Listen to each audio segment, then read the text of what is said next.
this team, we're going to stand together and fight this disease. I come this way before, travel through the open door. Circumstances navigated the path, and life happened all so fast. No, it got lonely sometimes, you see. I know we couldn't make it. Even when I'm off beat, I still land on my feet, and nothing can shake me, cause I know life took a hold. I never. This is where I am destined to be. I'm not ready to give up. I believe in the miracle of life. Life's a play for no rehearsal. Learn quickly, they'll come for your role. Games get played, can't take it personal, cause the devil is a liar. Telling you the truth, hey. It's all in what you do, hey. Some things you gotta do, hey. It's fight for millions. Take a second, see the blessing in it. With much expecting, much is given. Wanna make the living, now I'm giving back to children. Never let the power come first before your happiness. Yes, you can be the best if you go the distance. Mix a little sweat with your persistence. You know that the best things are never instant. Just shine, let them see it brilliant. Get up, open up your eyes now. It's the moment of truth. No backing down. We're bringing it through like, oh, for the children, it's a given. You gotta give it, be a blessing. This my personal statement. Run the game like I'm aces. Learn to develop patience, determined to be the greatest. Yeah, bobbing and weaving, they changing up like the seasons. Indigenous to the grind, so I do it for all my people. Jabbing the competition, back up against the ropes. You fighting for recognition, I'm fighting just to promote equality where we lacking. Or cancer slowing our road. I'm confident we'll make it. We focus on common goals. Yeah. Give back, give love, give insult away. Never give up, stand tall to fight another day. 2 toes, 2 feet, I stand on the ground. I'm going wrestle and fight this final round. Life's a play for no rehearsal. Learn quickly, they'll come for your role. Can't get play, can't take it personal, cause the devil is a liar. Telling you the truth, hey. It's all in what you do, hey. Some things you gotta do, hey.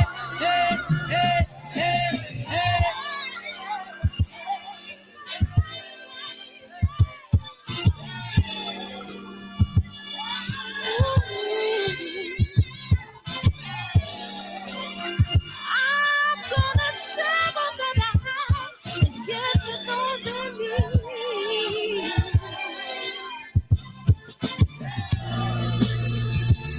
We're gonna win this battle, fight that disease. No one gets support. You don't believe in that. That's me on. We've got to keep it open up.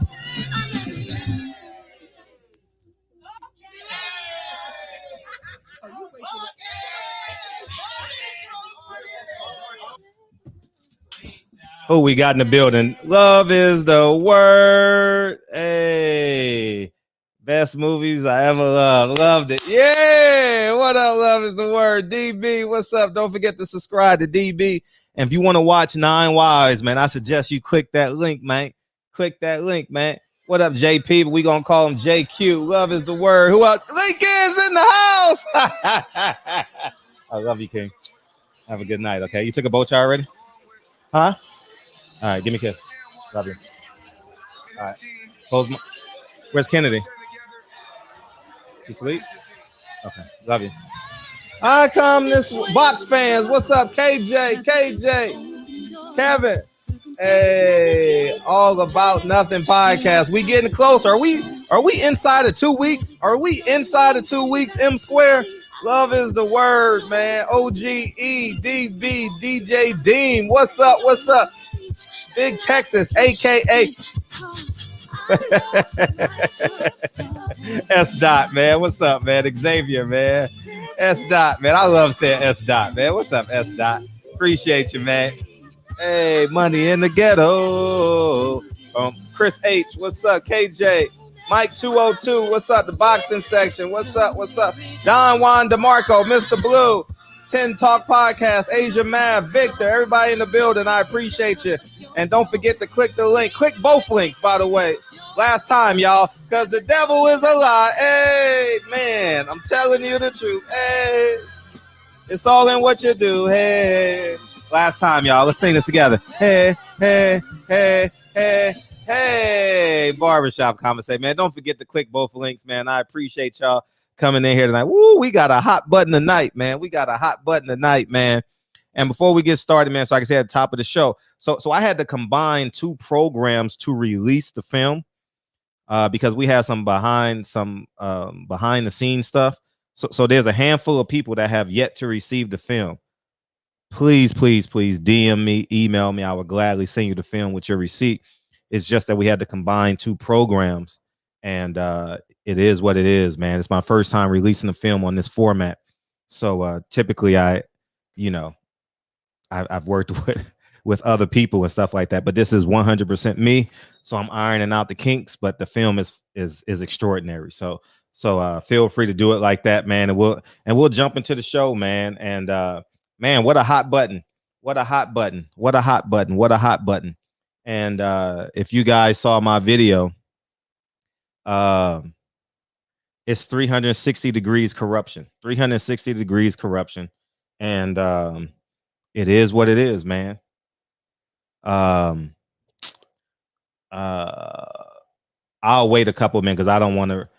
I'll wait till we get to about 200 people to go in because it's like a 10-minute dissertation, and I don't want to do it yet because it's too many people. But I'll just open up the phone lines and you guys can respond to how you feel, what's right and what's wrong.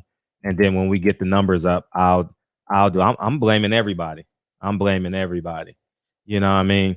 It's complete corruption. It's 360 degrees corruption. And if y'all want to choose side, that's on you.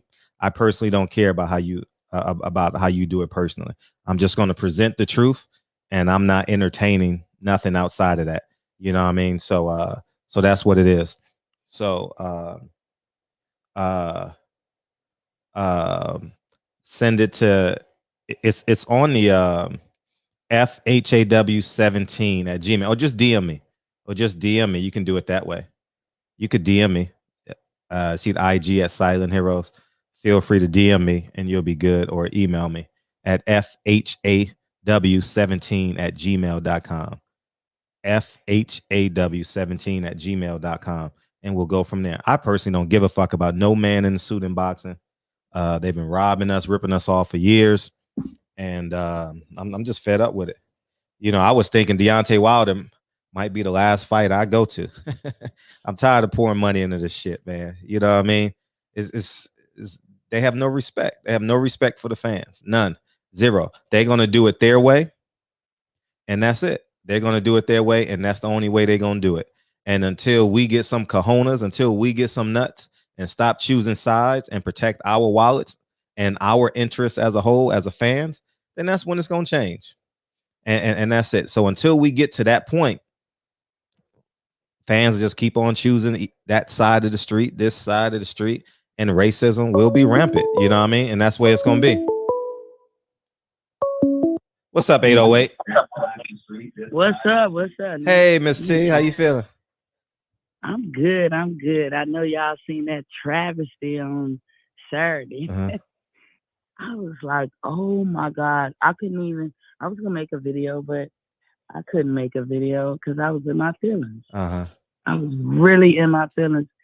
And then what you guys showed, I think Ego, Black Fight Fan on the fight party. Oh, I missed it. What did he say? I missed it. What did he say? He was talking about, from his perspective, boxing is a racket. It is. And he said it's the racket in terms of importance is bigger than the racism part. It's the racism in boxing, yes. It's overall just a racket. Yes. And that's the point I was making in my video. But continue. Yeah, and he was just pointing out how this lady really is and how she feels. And I can't remember if somebody said she was from Venezuela. You could tell that the lady ain't from America. You could just tell how she put her words together. And they were showing some clips where she called Michelle Obama a monkey face. Yeah. She got a problem with black people. Sure does. But my thing, this is the thing, and this is not all Latinos, so all Latinos don't get mad at me. But a lot of Latinos that I've seen over time, a lot of them, I believe, they be thinking they white. And I just want to clear something up. You know, y'all are not white. And white people who really hate, you know, people who are racist, they don't like you either. So while you sitting up there thinking you white and that you can come into our country and shit on black people, you don't know what you're talking about. You don't even know the history. And you don't have a good foundation to even speak on it. But it wouldn't surprise me because she says a lot of political stuff. It would not surprise me if she wasn't at that January 6th Capitol, you know, when they call themselves trying to take over or something, insurgent or whatever you call it. It would not surprise me if she was there because she says some cuckoo stuff. You know, she's crazy. And I felt bad for Fox. I didn't even want him to shake Maestro's hand or whatever. This guy, I was saying to myself when I watched that fight, who is bankrolling him? Maestro, Gabriel Maestro. Who is bankrolling him? Who has that much interest in the guy? And this is his fourth fight that they think he's going to be what in the welterweight division? Because he get in there with Jerron Ennis and Boots would knock him the fuck out. Errol Spence or Terrence Crawford. Sean Porter, Danny Garcia, maybe even Ugas. Like, who are they preparing this guy for? Why would they do that to somebody's career? And, you know, it's the lack of respect that you give fighters that go through everything they go through just to even make it in the ring to fight for us. You know, and like you said earlier, it's a disservice to the fans because I feel cheated. I feel real cheated. And I promise you, I will never pay no money to see that guy fight or patronize him in any kind of way. The only time he'll get some patronization from me is if Boots, somebody is whipping his ass. That's all I can give him. But yeah, you know, ladies like her who's racist, it's a shame. Mycal Fox lost the fight because he's a black man. And that shit irritates the hell out of me. So I don't know what they should do with her. This is why I say sometimes regulation has to be in boxing. They regulate baseball, so they might as well regulate boxing a little. I know most people don't like the government involvement, but it ain't all bad. You ain't got to go in depth, but you can do stuff that's protect the fighters. Like no fighter should make $7,500. I know we say that all the time. So maybe a person with 5 fights or less should make $50,000. Okay. Let me ask you this: how did she get to that seat? Her husband is somebody on the board of the WBA. He's within the WBA organization. Now, keep going. Who pays them? The who? Well, like no. Yeah, who pays the judges in the WBA? I would think the networks or the money comes from the promoter before it gets to somebody. At the end of the day, it's the promoters. The fans. Ultimately the fans, right? Ultimately the fans. Appreciate you, Kevin. Ultimately the fans, right? And but at the end of the day, the reason why she is in that seat because boxing doesn't respect none of you niggas at all. At all. It's an ideology of the entire boxing. If it can happen in PBC, Golden Boy, Top Rank, The Zone, I done fought all of them on this. It's not just one sanction. It's the whole thing in boxing, and we choosing sides. It's the whole business of boxing. It's not just one entity.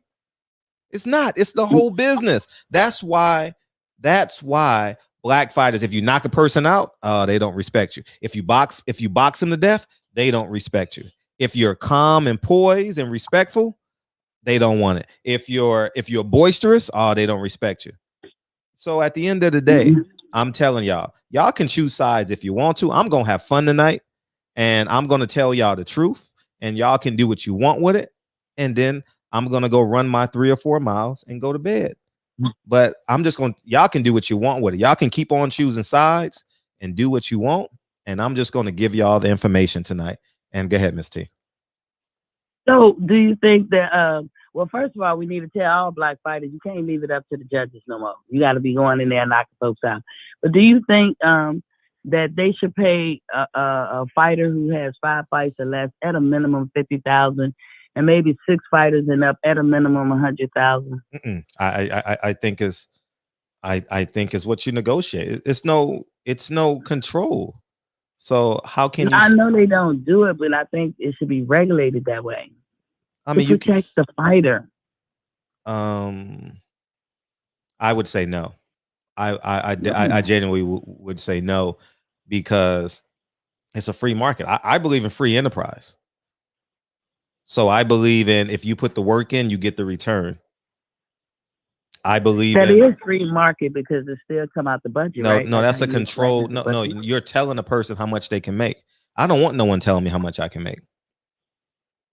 I said a minimum. I ain't saying, well, I guess it is kind of.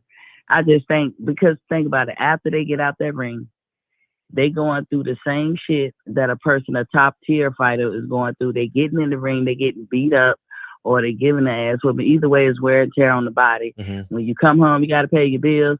You can't really have no regular job and expect to be great at boxing if you going to work 9 to 5 or putting in 40 hours a week, and then turn around trying to get your training in, and then getting some Affordable Care Act, because you're gonna need some kind of doctor on the payroll. Mm-hmm. That's why I say you got to pay this person and that person. Also, if you're a person's manager, you shouldn't be able to be their promoter. You shouldn't be affiliated in business with them in no other kind of way. Pick your poison. Maybe that need to get regulated too. What you think? Well, they have the Ali Act, so you can't do none of that. But that's how. But they, man, it's so many entities. And personally, I'm not mad at them. I'm not mad at him I'm not mad at Al Heyman for creating the advisory. I would have done the same thing if I had the brain he had. If he done been in more business deals than probably you and I combined. So he had the foresight. So he's a genius for that. But at the end of the day, how business is run in boxing will never, ever respect the fans. They pimp the fans. I might as well watch UFC, because I know at the end of the day, I'm going to get the best versus the best 10 times a year, 15 times a year. I'd rather watch UFC. Yeah, it's getting to be that way, because you know what? I don't want no fighter to lose because of what skin they was born in. Mm-hmm. That should not even factor into judging or whatever. If they put the work in outside the ring, then they should be respected when they get in that ring. Yep. And that dude came in there starting to cheat. He started off trying to cheat. I've never heard the term skin up or what he was trying to do, but Joe Guzman kind of gave a rough explanation of what that means. And I was like, I was shocked. You starting off cheating. Mm-hmm. And it's like, he's 34. So I guess he's trying to play catch up. He's trying to get his bones as quickly as he can. He's on the Loma train. Yeah. And I said, you know what? I made a video and I said that. But by the way, Fred, my channel name is Boxing Fans Talk TV. I'm fumbling around. I'm learning as I go. Okay, when I know better, I do better. TV. But that's what I'm doing. I don't have any followers, but I get on there anyway, and I go live, and I try to make my videos and Boxing try to learn how to work the mechanics. Well, you're going to get a handful of subscribers right now. Boxing Fans Talk TV. Boxing Fans Talk TV. And I'll subscribe at the end of the show. Yes, sir. Mm-hmm. Thank you so much. Hi, everybody. Bryce. Yeah, you beat Bryce. You beat Bryce. He said he's going to call it first, too, but he missed it. Bryce, I want to know how was your first week in school, young man.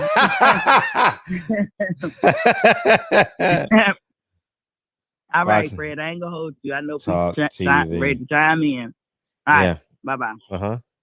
I don't see it. It didn't come up. Boxing fans talk TV. It didn't come up. Email me the link. Email me the link, Miss T, and we'll do it like that since you got my email. All right. So here we go.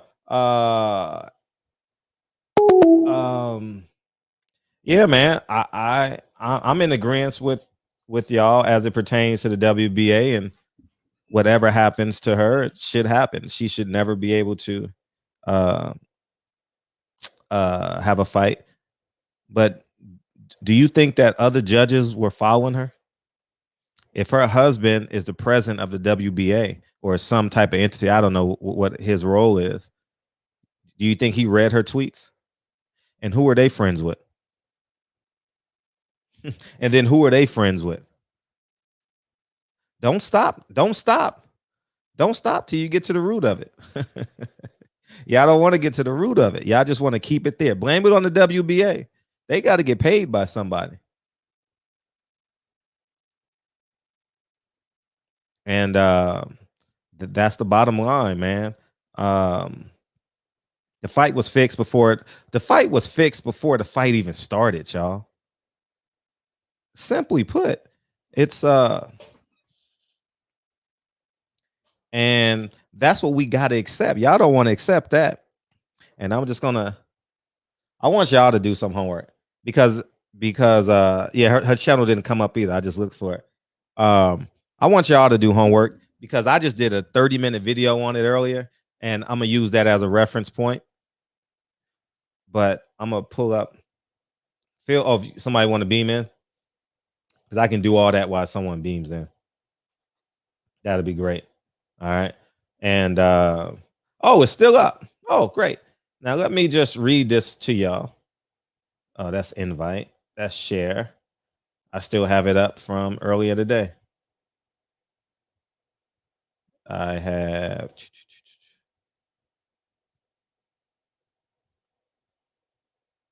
All right. I hope this is it. All right. This is it. All right. If you. Oh, there's Bryce. Oh no, this Daz Pod. What's up, man? How you feel, man? I didn't like Mendoza since he stripped Pacquiao of the strap, and then you have bad stuff happening with the WBA. I mean, you have an interim champion now with all these different champions, and after him saying, and it's like a carrot dangling in front of you. Oh, we're gonna not have so many versions of the belt. And when that Pacquiao fight with Jeff Horn was an egregious fight card, much like this fight card, we'll look into it. Oh, well, we didn't change anything. Well, why even look into it if you're not going to change anything? So my question to you is, what does justice in this instance look like to you? What justice looks like? Yes. She should be banned forever because she doesn't have a because she can't judge a black person's fight, or it seems like maybe any person of color. I think the WBA should refund their sanctioning fees. I think the WBA should be suspended from sanctioning fights. I think the promoter of the card should be suspended for a year because I know the fight was fixed because it's funny how if you go to my Instagram, I was having a conversation with a Hall of Famer and I told him, you don't fight in the Armory because the fights are fixed prior to you going in. The reason why I know, because the man who owns the Armory funds Warriors Boxing.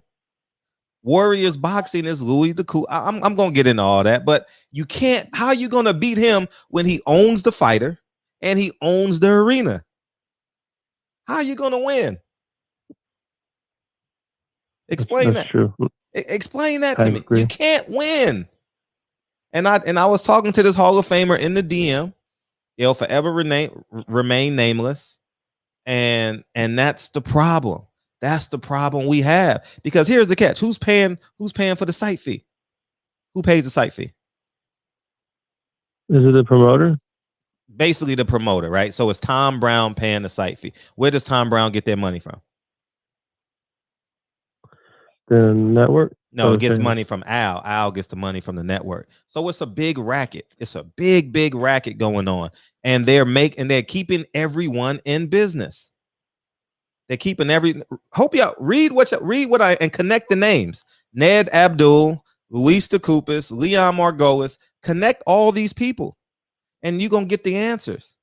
Ned Abdul funds Warriors boxing. You know why he funds it? To get events in his arena. You know why? So he can make money. So he can make money. Exactly. So he gets the site fee from Tom Brown Promotion, which gets the money from Al, and Al gets the money from Fox. It's a big racket. Is it wrong? I don't know.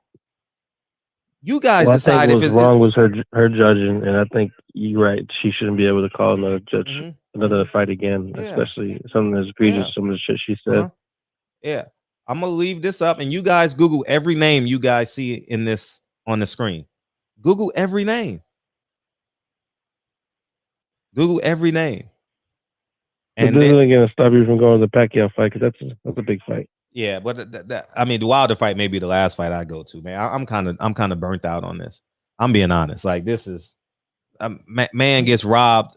I didn't see the fight. First of all, I didn't see the fight because I knew the outcome. I knew the outcomes of the fight. I knew the outcome. So so it is what it is. So now everyone's gonna start changing their tune. Everyone was outraged this morning, but when you got to blame people you love, and I don't know why. Well, I'm gonna keep listening to you, Fred. I'm with you on this one. I think you're doing a great job. So keep up the good work. Thank you. Appreciate it. Appreciate it. How about if I replace the name with Eddie Hearn and the ticket scandal? How about if I replace the name with Oscar De La Hoya in the emails? Oscar De La Hoya didn't send the emails. Oscar De La Hoya didn't send the emails. His PR person did. Did we blame Oscar? We damn sure did. And I'm gonna go to I appreciate you, Sports Express. I appreciate you, man. Let me read the first super chat, man. I thank you, E1K. WBA members in his corner too. The whole shit is bad. Yeah. How did they get in the corner? That's the whole, man. Anyways, it's all gonna make sense when Dillian White fights the other kid. Remember that? How we jumped on Eddie Hearn? Remember how we jumped on Eddie Hearn? And I flew down to protect the sport of boxing. Remember, I flew all the way down to Texas. Y'all remember that? I got you next, Deacon. Sports Express podcast. Yo, Fred, what's up with these foreign fighters getting these title bouts with only 3 wins?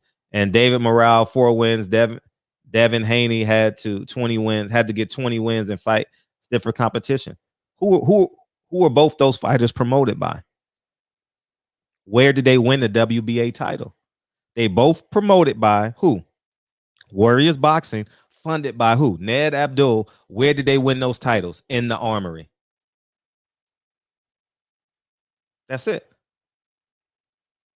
And let me just substantiate my point, because I'm having fun tonight because I do my homework. See, I have a journalism background, not in college, but in terms of working for the newspaper. So I always Google I always research everybody before I even interview them, or I always do a back check on them, always. And that's how I get the answers. Here's the conversation that I had yesterday, right? Let me share this. Here's the conversation that I had yesterday, because he didn't know nothing about it. And the same way I Google everybody that Bob Arum name he mentions, Eddie Hearn name mentions, I do the same thing here. So here's the conversation that I had. I appreciate you, Sports Express. See if I can make it bigger so everybody can see it. Oh, that's the wrong one. Sorry. That's a review of the film. Oh, here it is right here. As you guys can see, I sent him what I had already knew, right? I sent them and look at the time. This is 1:07 p.m. yesterday. 1:07 p.m. yesterday, 1:12 p.m. yesterday, 1:16 yesterday. And I said, don't fight his fighters there. You won't win. Who am I talking about? Ned Abdul. Look at Ned Abdul. Jail time for hitting his girlfriend. I'm telling y'all, I do my homework. I don't look at things at face value. I appreciate you, Charles Stevens. Thank you for coming in. You know what I mean? And it's up to y'all how much shit y'all want to take. I'm not giving a nigga my money who don't respect me. You know what I mean? And that's just simply how I feel, man. And y'all gotta choose wisely. What's up, man? What's up, Deacon? How you feel? Hey, man, too blessed to be stressed and highly favored. What's good with you? Hey, how you feel? How you feel? Yes, sir. Shout out to DB, Reggie Owens. Love is the word. Everybody, unique, done. What's good? This situation, I didn't see the fight like you. I did not see it. But I heard all the rumblings and I seen all the posts and people was outraged. I've seen something like that before, so I understand where that comes from. You want to see fairness in the game. You know what I'm saying? You hate to see a guy go and put in all that work, all that training, and have his life affected by some bogus decision. You know what I mean? And it's like, it's past taking the situation lightly. This can change a person's life, rather that person is able to take care of his family moving forward, or what opportunities sometimes are hard to come by, especially depending on what the purse was. You know what I'm saying? It could be a major setback for something that could have been set up. Had he won, he could have got a bigger purse moving forward. That could, all these things are being taken away. You got to think about that. So it's crazy the way they play the game, affecting people's lives like that. You know what I'm saying? Yeah. Yeah. Right.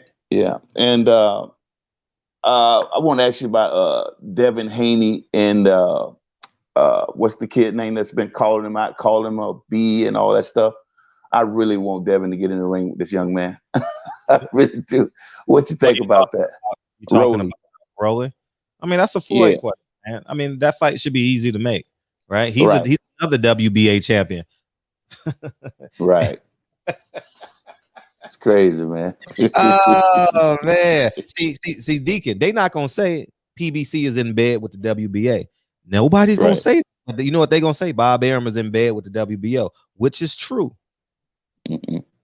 Both are true, but nobody wants to talk about it, right? It's like the elephant in the room. We'll just keep the blame on the WBA. Money quiets all doubt. Yeah, money quiets all doubt, man. You know what I mean? So at the end, I'm just done, man. I'm not getting emotionally tied to these narratives any longer. I can't. And that's just simply it, man. I know it's like when you know the problem, create the solution. Right. You know what I mean? I know the problem. Every belt PBC has fought for, 80% of the belts, the last fights, the new belts, all WBA belts. Tank Davis, David Morrell, this guy, the list, I can't think on the top of my head, man, but the list just go on and on and on and on and on, man. So I'm done. You know, I mean, they playing Ring Around the Rosie with the WBA title, and so at the welterweight division, I'm done, man. I'm done. Y'all have fun with it. Y'all keep on fighting upstream, swimming upstream. I'm not doing it no more. I done spent too much money fighting. I done fought all promotional companies on this. Every major promotional company in boxing, I done went blow for blow with them, and nothing has changed. You know why? Because the people choose the promoters and not my fight. People should have got behind me, Deacon. Right. Nobody got behind me. Everyone chose Al, chose Oscar, and now guess what? We're paying for BS right now. We're paying for yeah. And that's go ahead. Go ahead. No, go ahead. No, and that's just simply it. We always, when sin is at your front door, we always pretend no one's knocking. You know what I mean? I've been there before. I've lied a handful of times. Mm-hmm. I mean, more than a handful of times. You know what I mean? So I used to be guilty of that, but not at 43. Nah. Right. 43. Too much stress on me. I can deal with that stress. So yeah, it takes more energy to lie than to tell the truth. Yeah. I ain't with that life no more. So what's up? Yeah. Man. I just wish we can get to a place where we can actually get the fights we want. I mean, I remember a time when, fighters wasn't getting paid as much as fighters getting paid today. But that effort that they put on every Tuesday, Saturday, Thursday, Friday, Saturday, you getting free fights. I mean, wars. You know what I'm saying? Make the hair stand up on your arm. Those type fights. Right. You know what I'm saying? So why is it so difficult these days for these divas to get in the ring and give us that same type of atmosphere? Right. You can't wait till Saturday. You can't wait till Friday. Friday night fights. It used to be an event at my Friday night fights on ESPN. Man, I couldn't wait till Friday. You know what I'm saying? So the anticipation of boxing, as for fans, that urge that you get, it's gonna be exciting. I don't care if it's the main event. Somewhere in there, you're gonna get a hell of a fight. You're gonna be talking about it the next day. Boy, it wasn't the main event. Boy, it was that other fight. You know what I mean? Just the conversation that you're having about an exciting night of boxing, that's gone. That's why we were so excited about Deontay Wilder. Listen to what he was saying. He said, I breathed life back into boxing. I brought back boxing back. I believe that because I was excited every time he fought. When he got ready to fight, it was excitement in the air. Right. You know what I'm saying? He absolutely does. Yeah. So that right there, man, they gotta do better by boxing, or they're gonna lose their audience, and it's gonna be hella hard to get that back once it's gone. It's gonna be some that hang around, but when you discourage the masses that's putting money in your pocket, I think that's a wrong move, man. I mean, they need to re-examine what they're doing. See, because everybody's sitting back in the cut and feeling, that's what I say, everybody want to be the man, right? Everybody, I ain't gonna say everybody, but it's a lot of greedy people at the top. And greed is hurting boxing because the fans is not getting what we want to see. We have to accept what they give us. We have to accept it. We know this is not the fight we want, but God, hey, this is what we're giving you. We tell you that this is the fight. This is the man. He the baddest man on the planet. Accept it. Really? I just think it's crazy, man. I just hope that, because I love boxing, man. I just hope they can, somebody can fix this.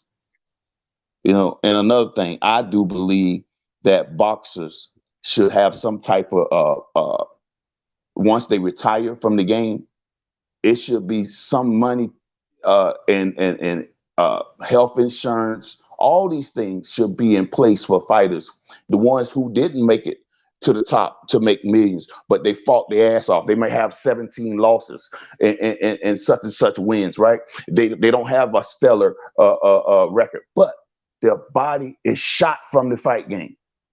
They couldn't go get a job if they wanted to. Their body is too beat down. It should be something in place to take care of fighters after the life of a career of boxing. It should be something in place to take care of fighters. I do believe that.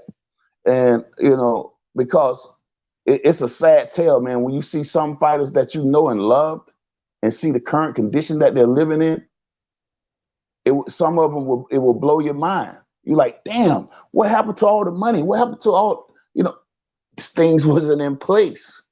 The promoters was beating the hell out of all the money. The little crumbs that they did get, they had to pay a lot of taxes on it or whatever. You know what I mean? That didn't have the brain trust around them to help guide them with the money. I don't know. I just feel bad.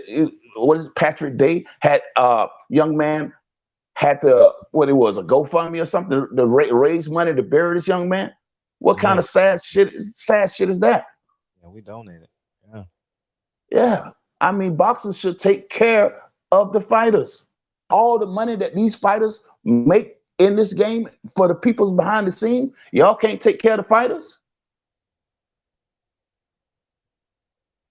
I think it's a sad thing, man. I just wanted to call in, man, and congratulations on your film, brother. You got it out there. You did your thing.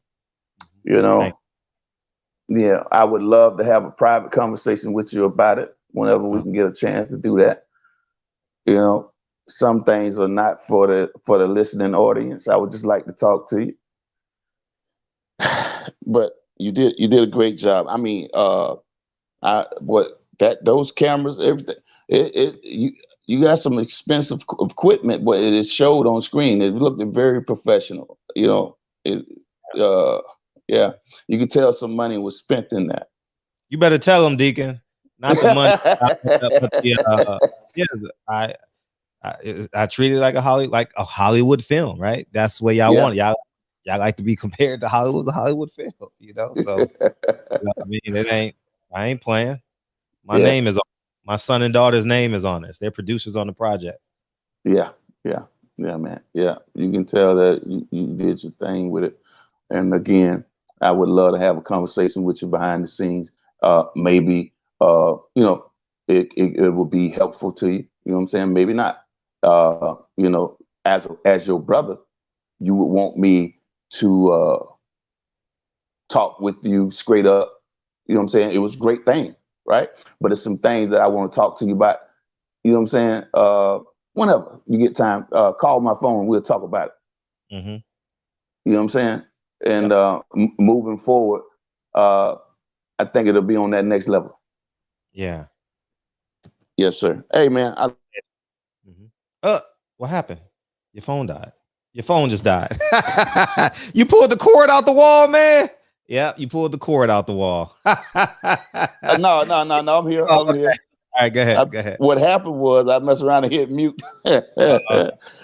Yeah, I was just letting you know I love you, bro, and I appreciate you, man. And whenever you get time, man, give me a call and we're gonna chop it up. It won't be like me and Terrence do. Me and my other brother, we both long-winded. I can talk to him. I'll be in Florida when the call starts. I'll wind up in New York when it ends. I'll never allow that. I know that's right. You ain't talking to me for an hour. I know that's right. Oh my God. Hey man, I appreciate you, man. All right, one love, bro. All right. Thank you, dog. Oh man. Yeah, just as I said at the beginning of the show, I had to combine 2 programs to release the film. So just email me or DM me your receipt, Hustler Slim, and I'll gladly get the film to you. Master Storm, this is a way to filter out black fighters who focus on the sweet science. Man, I think black fighters need to make their own union. It's the only sport they can do it in. It's the only sport they can freely do it in and not be reprimanded financially. They'll actually make more money. And that's a fact. Who wants to? I'm telling you, they'll make more money. Man, if I had an A-level fighter and I was his manager, don't you know how? I'm going to get one. I ain't got the time to raise one up from birth. But if I can get an A-level fighter just to to let me get on that DS and big fights and talk my shit. Oh man. Oh, I'll pay the fighter to let me do that shit. Shit. Oh man, I will be. Oh man, I don't care what promotional company it's on. Don't care. Put me on that DS and let me talk shit. You know what I mean? That'll be just DM me, hustler. Son. That's probably these. It's on the screen. DM me. Just DM me your receipt and I'll get it to you within seconds. The phone lines are open. All right. So now that we've seen this, right? Let me refresh your memory so we can go through these names. Okay. I know many of y'all gonna be dismissive and say, oh, this happens everywhere. Of course it happens everywhere. It absolutely does happen everywhere. I think this is it. All right. Morrell. I'm gonna read this to you. This is the Morrell fight from 4 weeks ago. Morrell announced that he has a new manager, Ned Abdul, who joins Morrell's team that includes legendary trainer Shaka Frazier, Adonis Frazier of Circle of Discipline Gym, located on Lake Street in South Minneapolis, and promoters Leon Margolis and Louis DeCoupas. Right now, let's go through. Now, let's see who Ned Abdul is. See who Ned Abdul is. He is who?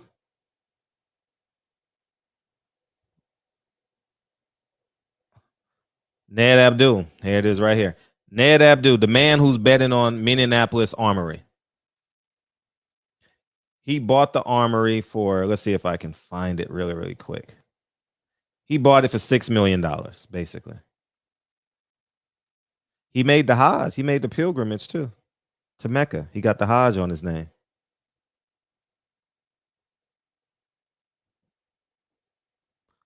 It's a much shorter article that I can find that I saw. Let me type it in.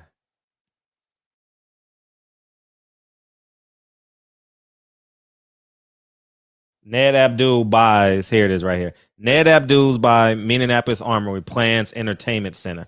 Right? You see it? You guys see the picture? Can you guys see that? So he owns the Armory. Right? He owns the Armory. So if he owns the Armory and owns the fighters, good luck. Good luck. All right. Y'all can Google the rest. All right. Y'all can Google the rest. And y'all can do your homework or watch my 30-minute video that I just did. I don't want to spend 30 minutes. I would love to hear from y'all. You know what I mean? That would be more like it. And if you guys want to beam in, you guys are more than welcome to beam in. And we'll do it like that. We'll do it like this. And yeah, that's where we're at with this. And Morrell, he ain't gonna have to fight nowhere else. He's a WBA champion. How you think Rolly got his decision against Jackson? That Jackson guy, Jackson Martinez. Remember he lost? I thought he lost. I think 70% of the barbershop thought he lost that Sunday. The majority of it, I would say even more, 80, 90, because, you know, some of us didn't like Rolly back then. I actually,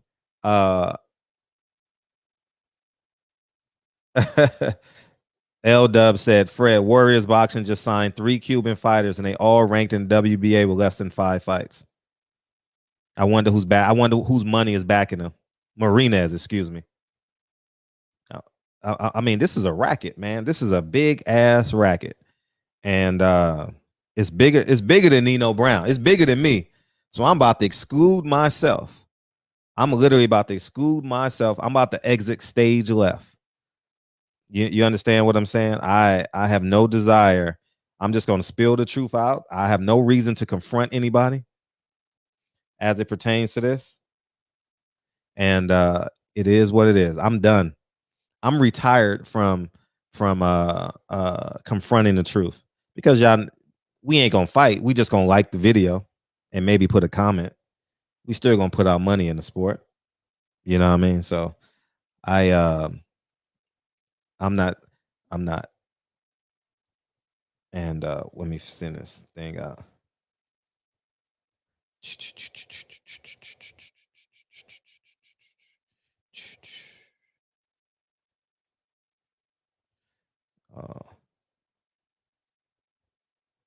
Yep. And y'all think people are clean. Ain't nobody clean in this sport. Ain't no one clean. You know what I mean? Ain't nobody clean. And we paying for it. You know what I mean? You know what I mean? It is what it is, man. You know what I mean? So that's where we're at. And good luck with it. How come nobody calling in? How come nobody calling in, Mike? Why y'all quiet tonight? Y'all quiet as a church mouth tonight. It's cool. I appreciate you, Kurt Jackson. Thank you, man, for supporting the film. Thank you, thank you, thank you. You get any juicy texts or emails? Drop the link. I tell you what, I'm not traveling for fights anymore. I'm about to get these films out. I'm about to get these 20 films I got in my head out. That's what I'm about to spend my money on. You know what I mean? I'm not spending $2,000 or $3,000 a weekend no more. I'm retired from that shit. You know what I mean? I'm done.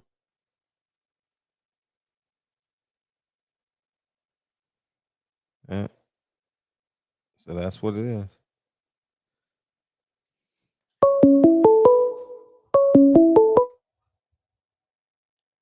Nope. I'm not answering unknown calls. So I'm not surprised the WBA craps out belts like they at Chipotle bathroom. They really could give a damn about us or fans is fighting. No, they don't. No one cares. No one. Not one. Not one person in the suit clique cares about the black fans or the black fighters. You know what I mean? You know what I mean? So that's where we're at, man. So that's it's just it's a confirmation day. As Kennedy would say, it's coronation day. What is that? Frozen? It's coronation day. Yeah, that's what it is, man. You know, it is what it is. We're really disputing Tyson Fury's gloves. What's up, TB? We're really disputing Tyson Fury's gloves. We really had to spend a year and a half disputing Tyson Fury. Makes no sense. What's up, man? Man, shit, that robbery last night, man, that shit was so bad, bro. Like, that shit just really, like, had me disgusted last night. Like, for real. Like, that's what's killing the sport right there. Like, those biased-ass judges and that racist-ass fucking racist bitch, what's her name? Gabrielle something shit. I don't know what the fuck her name is, bro. Like, that bitch none of they ass need to ever judge a fight ever again. That shit is just disgusting, bro. It like is. Mycal Fox boxed the fight of his life, and they tried to cheat him in the beginning with the gloves, and he boxed Mitchell's ears off, and they still fucking cheat him, bro. Like, I just saw that a couple hours ago about the gloves. I literally just saw that. Someone gonna have to come in and explain that. So I don't know.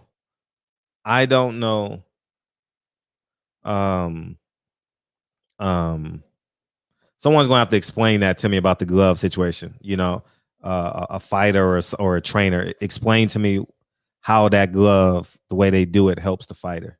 I don't know. They said like it would make like his gloves like tighter, so it'd be like a lot more like impact. Like I guess like more impact on his punches. I guess that's what they said. Like,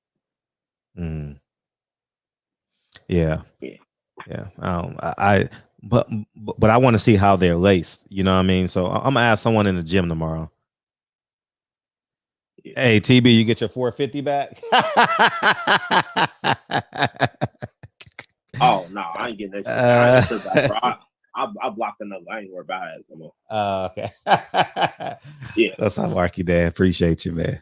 Hey. Yeah, man. Yeah, man. That robbery was so bad. Like literally, I had put Mycal. I put him on my parlay, and like FanDuel, they gave me like a freebie. Like, but I ended up losing because like I bet like on a fighter like on the UFC, Angela Hill. I lost on that, but it was literally that bad.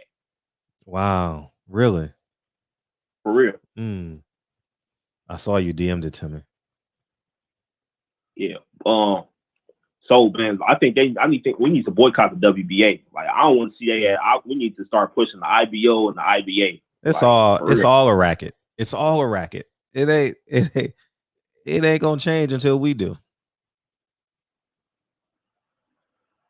Nah, man. I mean, I think the WBA, they got like so many belts in like every division. Like it's just, man, we need to get rid of on belts. purpose. That's on purpose.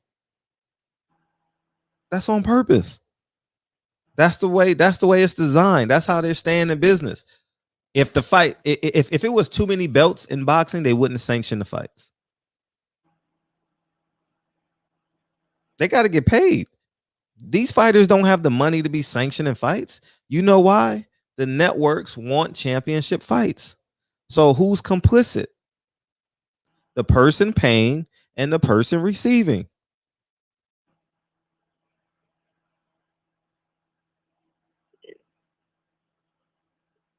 If PBC cared about too many belts in boxing,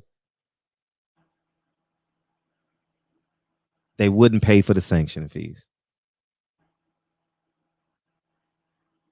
I agree. Especially like a million WBA champions like on PBC. It's all a racket, man. It's all a racket. Ain't nobody hands clean. Nobody hands is clean, man. And that's what it's saying. Yeah, well, that's my call for. I'm back in the chat. I appreciate you, TB. All right, one. What's up, Kyle? What's going on? What's going on, Big Fred? What's happening? How you feel? This was a tough weekend in combat sports, man. Tough. Turn me down. Oh shit, that's my TV in the living room. Babe, can you put that up? Can you turn it down? Yes, we watching, man. We watching. Huh? Thank you. Yeah, man. Gotta help the algorithms. Thank you. So listen, man. I'm gonna be honest with you, bro. I was done with boxing early yesterday, but I said, let me watch the Olympics. Maybe they would help me get over it. Even worse. I mean, this shit's fucking terrible. Fred, he got robbed? I didn't watch it. Fred, you killing me, man. You gotta watch something, my nigga. Like I just wasn't in the mood, honestly. Dude, after that, Mycal. I talked to Mycal Fox too. You know what I'm saying? You spoke to him personally? No, I mean he shared one of my posts on Instagram and shit. Beautiful. And a little quick DM, nothing like major. You know what I'm saying? Nothing major. But dude, I mean this shit's ridiculous, man. And it starts in amateur boxing. We can talk about the pros, but this starts in the amateurs. So people already know in their minds that this shit is corrupt. You know what I mean? It starts early. They rob little kids of medals and belts. You know what I'm saying? The Olympics is out of pocket because the Olympics will let a man that's 35 years old fight a guy 18, 19, 22 years old. You know, it's ridiculous. Fred, it's got to be a cap. If you're not gonna let professional fighters fight, like it's crazy how boxing is the only sport that don't allow professionals to fight for the country. I think they're like the only one. I think if anybody in your chat can tell me something different, tell me. But basketball, who they use? Professionals. Volleyball, professionals. Ain't no college players doing volleyball. What they use in track and fields, professionals. They ain't using no fresh out of college people to run track. So, but boxing, we got to use the little. We got to use it because they know we not trying to. We struggling. They know that. They know the best black fighters are struggling, so they want to go straight to the pros and get that money. They don't got time to be waiting to get that bread. You know what I'm saying? And they know that. They know that. And they know Cubans ain't going no fucking where. You know what I'm saying? That dude, listen, bro. They say he's 25. That nigga look 30. Bro, he looked like he was about 30, 35 years old, Fred. Really? You can look the nigga up if you want to. You got your phone in your hand. It's Googleable. You know what I'm saying? They out of pocket, bro. It got to be a cap on the age, man. I don't care what you say, bro. Oh, man, they fight. It's like, nah, bro. That is still unfair because the same person, this guy has been in the amateurs for a long time, so they know what to look for. They've been through it so many times. They got 400 amateur fights, so they're going to know how to win the fight. You know what I'm saying? Like he raised his hand doing this, as if he was missing, and he still would throw his hand up like he hit him, and then I guess they would score. The only thing I do like about the Olympics style is they show you the scores after every round. So you know what I'm saying. So if you know some bullshit is taking place, then you know how to get over it. But 5 judges, that's too many fucking judges, man, at once. They got 5 judges? Fred, where you been at, man? I mean, what the hell are you doing, Fred? Jesus Christ! I know you got the movie. I know you got the movie just came out. You know what I'm saying? Very profound. You hypocrite. You know what I'm saying? Lean into the motherfucker on that one. Lean into the motherfucker. Hypocrite. Whoo. You got to feel that. You got to feel that. But man, we had a great time the other night though, Fred. You know what I'm saying, on the chat, whatever. You know what I'm saying? That was good shit. That fucking intro. Fire. You know what I'm saying? I need to bark up 1,000, man. You know, since I give me an intro like that. Shit. Yeah, it's expensive. The intro is expensive. It took 2 weeks to make. I watched a fighter named Satoshi Shimishi drop his opponent 5 times and still managed to lose a decision. The Olympics is way more corrupt than the pros. No question. And I'm trying to figure out how Cuba gets so much love, man. I don't know. Yeah. Whew. Did you write the entire film? How long did it take? Hold on real quick, Fred. Hold on real quick, Fred. You can go to the boxing section and you can look up the interview that me and Fred had, and all the questions you got about the movie is on there. So the link is, I can put the link in the chat. You already answered this question already on the boxing section. So if you want that question answered, just go to the boxing section. Look for the interview. It has over 1,000 views. Controversy does sell. So go ahead and check out that interview and you'll figure out everything. Also, if you want to know, if you want to see some more, we had Ms. Bree on there. So you can go watch her. We talked about the same stuff. So you all your answers will be, all the questions will be answered on the boxing section. You know what I'm saying? So go ahead, head over there to the yeah. I didn't wait, and I waited until it was ready. I didn't write it till May.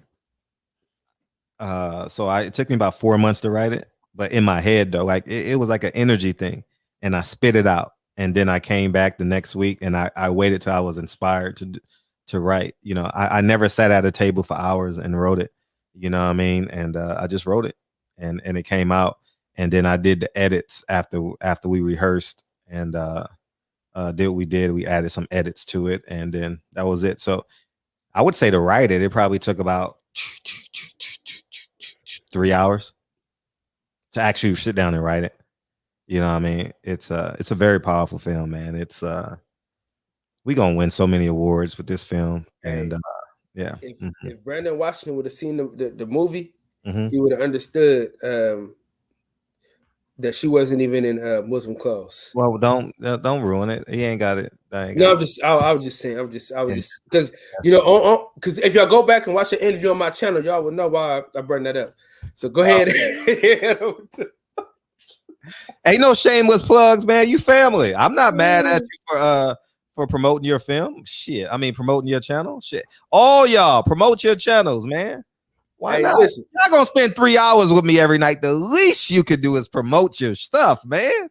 The least you could do. You know. Yeah, man. Hey, listen, man. Me and Fred, we talk a lot. You know what I'm saying? We talk a lot of off wax.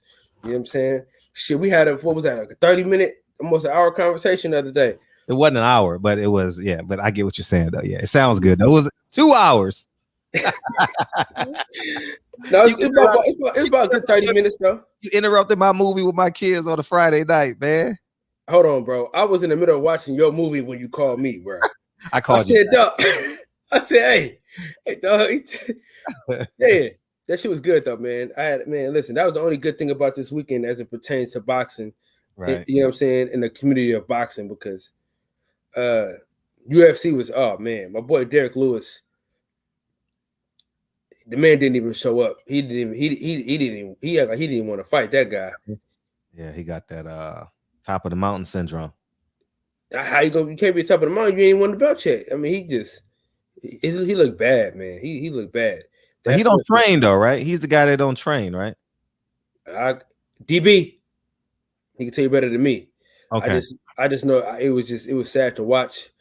It was sad to watch that, and then it was sad to see Keyshawn Davis get robbed like that, man. I thought that they was gonna give him that fight, you know. That dude, in a pro style and Olympic style is so different, Fred, man, that it's hard to even train. It's hard to even train for the Olympics. That's why it's like if you like 1920. That's why I ain't gonna like not to, I know you and Andre Ward don't see eye to eye, but that's why it was so like crazy that he got the Olympic gold. You know what I'm saying? Yeah, it takes a hell of a commitment to get there. Yeah, it's got to be some shit, man. You gotta knock somebody out though. That's the only how to do it. You gotta knock somebody. And now you can with no headgear. Now you really can't. But them gloves is heavy as hell though, bro. Oh, another one. Shout out to my boy Troy Isley, man. He was on the channel the other night. Shout out to Fred for stopping through. If y'all want to learn about the Olympics in a way that is scored, go ahead and watch the interview with Troy Isley on my channel. It's up there. He won what? He got to the Olympics. He got robbed in like the round before you get to the semifinals. Okay. So that's one of the guys that fought somebody that was 35 years old though. Damn, so he fought a guy that was 35. Then he had to fight a guy that was 25.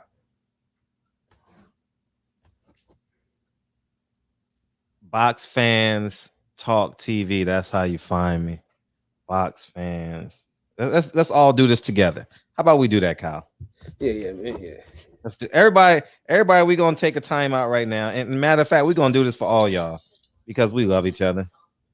We're gonna take the time and support everybody that put their channel. We're gonna take a moment and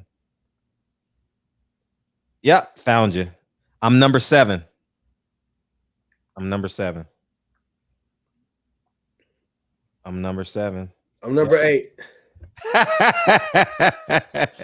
That's what we gonna do. I'm number 7. If you're not subscribed to the boxing session, go ahead and head over there, man. We almost to 900. That's dope. Congratulations. Well, Fred, that's my cue to go, player. Peace. 503 lines, like yes. Peace. Oh man, what's up, 503?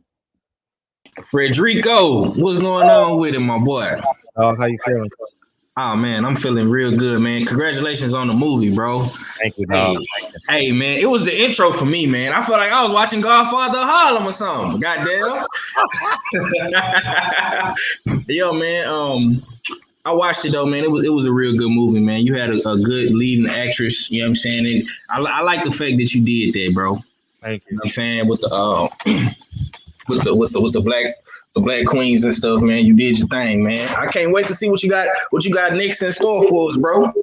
I already got talent confirmed. Talent already confirmed last week. What we get next, man? We get history. You know what I'm saying? What you got in the works, man? It's not even attached to this. It's not even attached. Okay. It's completely separate. I already got confirmation last week from talent, so it's gonna be good. It's gonna be good. Mm-hmm. Okay. Yep. Okay. Great. I like that, man. But I think everybody quiet tonight, man, because you know this is real controversial. Like they don't want to, motherfuckers want to just talk in the chat. You know what I'm saying, and talk on the comment section.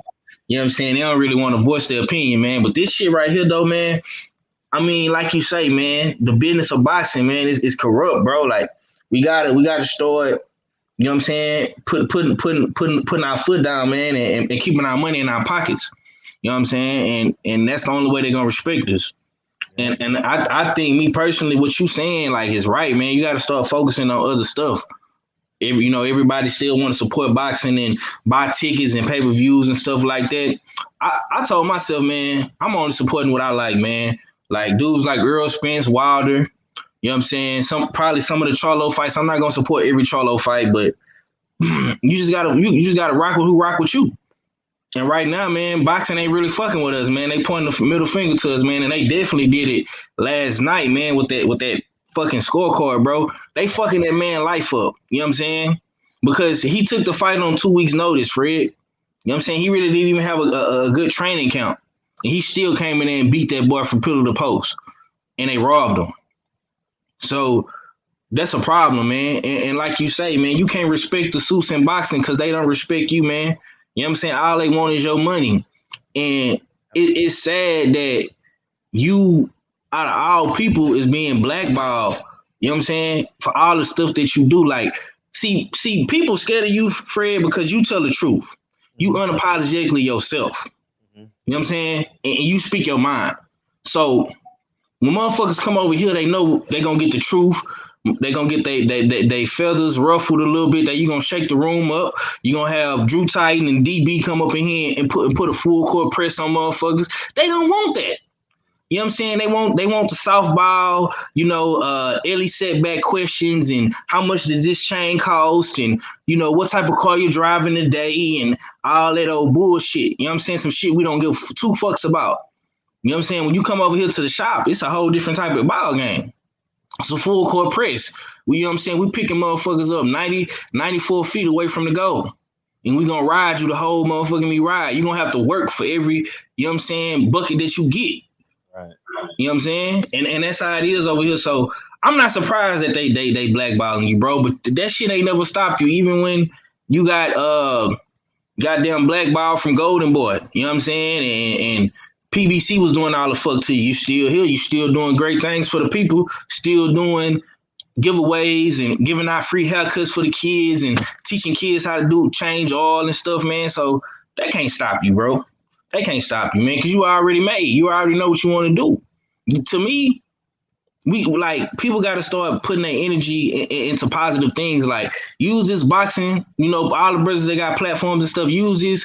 As a hobby, you know what I'm saying? But still focus on the main goal, man, and try to be positive and find something that you can, you know what I'm saying, monetize and be beneficial to. Like what you doing with the movies and stuff like that. You know what I'm saying? I like, we got the LDBC website, Black Fight Fan got his website. Like, you know what I'm saying? Junior the Truth got his Black Gentleman. You know what I'm saying? You got to just find your niche, man, whatever that may be, bro, because this boxing shit, man, we putting our money into this. They ain't paying us. You know what I'm saying? I'm spending money on floor seats, rental cars, and our hotel rooms and all this just to go to these fights, man. They don't care about that. You know what I'm saying? So at the end of the day, man, they say that these judges is finna be under review, whatever the fuck that means. You know what I'm saying? I don't know what the fuck gonna happen with that, but we gonna see how that shit pan out, man.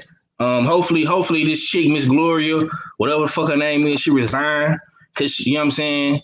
They ain't gonna fire her, bro. Cause she married to the executive dude at the WBA. And like what Kyle was saying about the whole amateur system, man. I just made a post about this too on my Instagram at Smoke City Mobcast. Like, bro, Cuba needed those goddamn gold medals, bro. You know what I'm saying? Them dudes over there, they less fortunate. They don't got the resources Americans got. You know what I'm saying? So they need that shit. You know what I'm saying? I'm not mad at Andy Cruz beating Keyshawn, even though I feel like Keyshawn won. I'm not mad at the shit, bro. Because guess what? Keyshawn is gonna be a fucking millionaire. You know what I'm saying? Troy Isley is gonna be a millionaire. You know what I'm saying? O'Shea Jones, when she turned pro, you know what I'm saying? She gonna make money. You know what I'm saying? The girl who she lost to in China, we not gonna know who the fuck she is.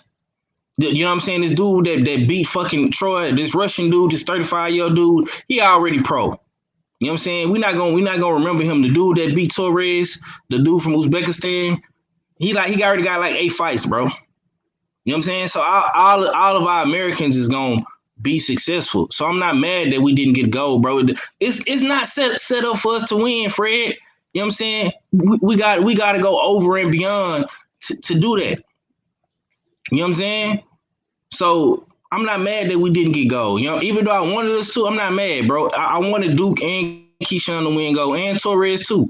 But I knew it was a long shot. You know what I'm saying? Because they got all these judges, 5 fucking judges, and all this dumbass shit. Like, it was gonna be a long shot, bro. But man, just keep doing what you're doing, man. And you know what I'm saying? I can't wait till the next movie come out, bro. I appreciate you.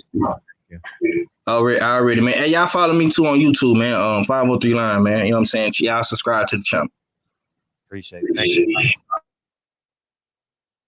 Peace. Open up the phone lines again. Let's get it. Let's come down the stretch, man. It's 10:16. Can we get through 10 to 15 calls? I'm very interested in what y'all have to say. Yeah, it's I didn't see the fight. I was so disconnected from boxing this weekend. You know, I just, and I was gonna go to the fight this Saturday. I ain't going to that shit neither. I don't care. Have no desire. I'm gonna do something else this Saturday. You know, I don't know what, but maybe I'll Lincoln went to Hawaii and now he loves airplanes. So I'm gonna take him to go get some airplanes or something, man. You know what I mean? What's up? Take him somewhere. Maybe I know someone with an airplane or something. What's up? What's up with it, Fred? How you feel? Man, I'm feeling like you vindicated like a motherfucker. Oh, that's what I'm feeling like. Don't say that. Don't say that. They gonna get mad. That's what I'm feeling like. That's what I'm feeling like. I'm feeling like you vindicated like a motherfucker. You know what I'm saying? You know, 2 things can be true. That's one thing I say all the time. 2 things can be true at the same time, Fred. You know what I'm saying? A motherfucker can be a bum but give you some good advice. You feel me? Yeah. So 2 things can be true at the same time. When we did Fred, I'm probably one of the only callers that I heard of when the WBC partnered with the PBC to put on that bullshit with that slave ass belt. I'm probably one of the only callers out of the whole bunch that was willing to say the PBC made themselves part of some bullshit. It was a bullshit roster. And Charlo should have never put that slave ass belt around his waist or held it above his head. And they should have been ashamed for being associated with that shit. And I called for, I said every WBC champion that's holding that motherfucking belt should trash it until Suleiman ass go. And anybody part of that regime. And everybody, you know, you just talking or being extra and all of that bullshit. Now it's the WBA. Now the boy gloves were skinned before the fight. They caught it, and they fucked him on the cards. What else is it gonna take? Fred told you. A white woman stood there and told them black stories don't matter. And they took his credentials.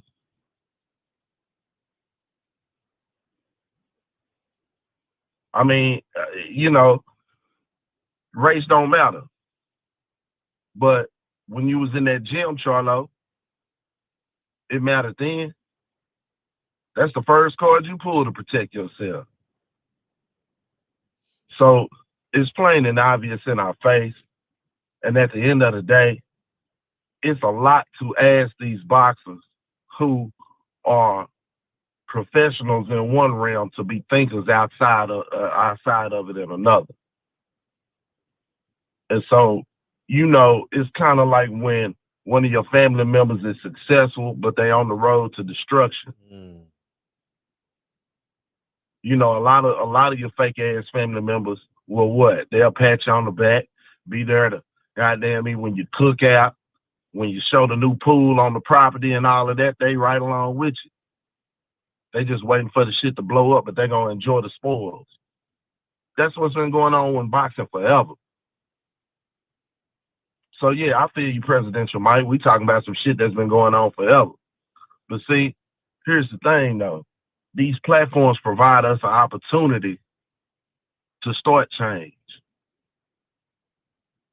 But we're not on code enough to know how to get it going. And they continue to stay on code, and we continue to stay behind. Man, own your own content, own your own content, own your own content, own yourself. What you say, Fred? Build your own oasis. Build your own oasis. That's where I go to. When I get angry, I come home. Yeah, you mean? I could be out fucking as many girls as I want, spend as much, not as many as I want, but you know, I come home. That's my oasis. You know, and I pray that everybody has that oasis. It's not perfect every day, but I know I can come home and get some TLC. You know what I mean? Get nourished physically, spiritually, financially, you know, whatever the case may be, you know, and that's critical. Knowing that you got to fight the beast, knowing that every time I go to fights, everyone in suits hates me. Yeah. Everyone. Only person that really liked me, y'all, was Bob Arum. That's it. I can walk up to Bob every time I'm in a fight. Bob always asks, "You hungry?" I never take anything from him. Nah, I'm good. I appreciate you, Bob.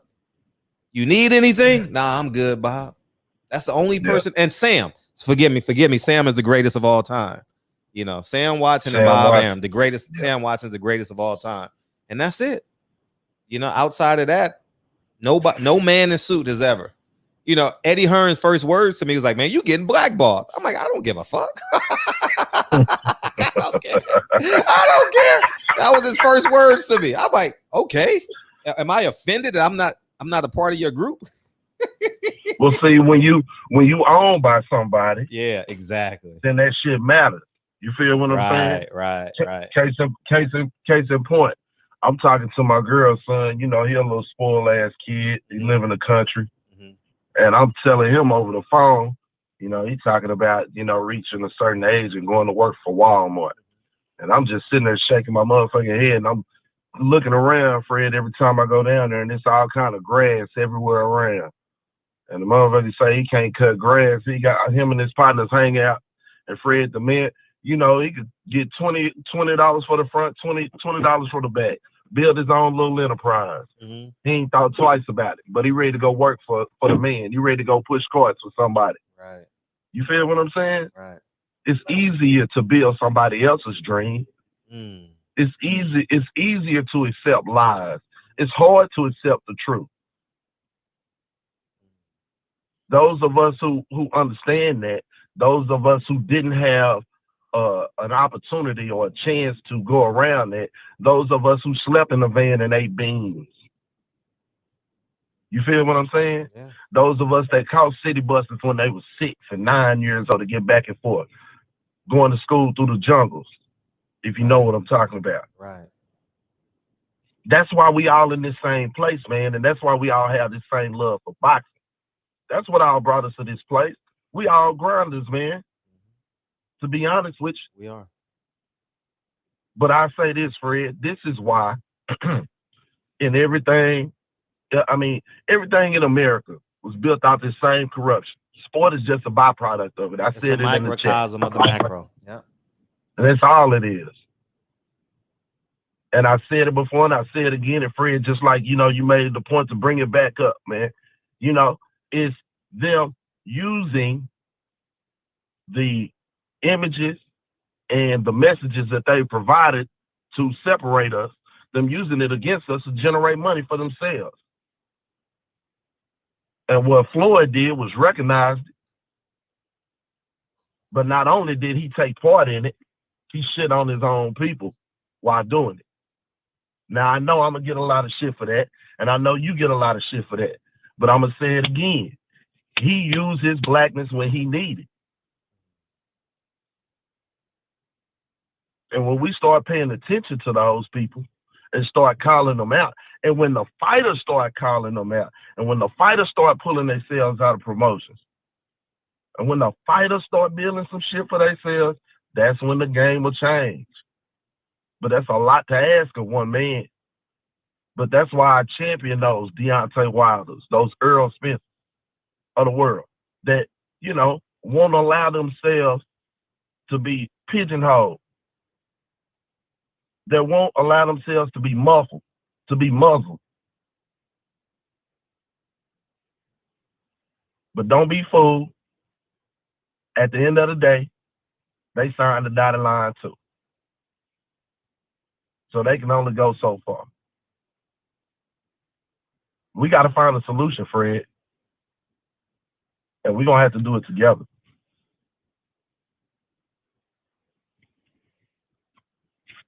I'm going to shoot you an email. I hadn't been able to get the movie. Okay. I know you said, you know, you was having some difficulties or whatever. Mm-hmm.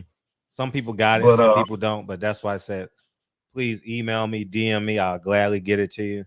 I apologize. The film was too big for the site because we shot it because we ended up shooting it. We shot it in 4K. So the site crashed. So we had to combine two sites. You know what I mean? And that's what it is. So I didn't know that I had to do that. But now I know moving forward with the next film. Oh, yeah. One more thing. Black Fight Fan, man, he's so on point early on the Trill Talk, man. I missed it. Damn. What'd he say? Say that man Black. It's hard for me to encompass it all, but basically Black was saying, say, man, what y'all don't understand is, you know, it's to follow the money and who these people are associated with. And yeah, they're going to put out a statement and they're going to whatever. But, you know, really the responsibility lays on us.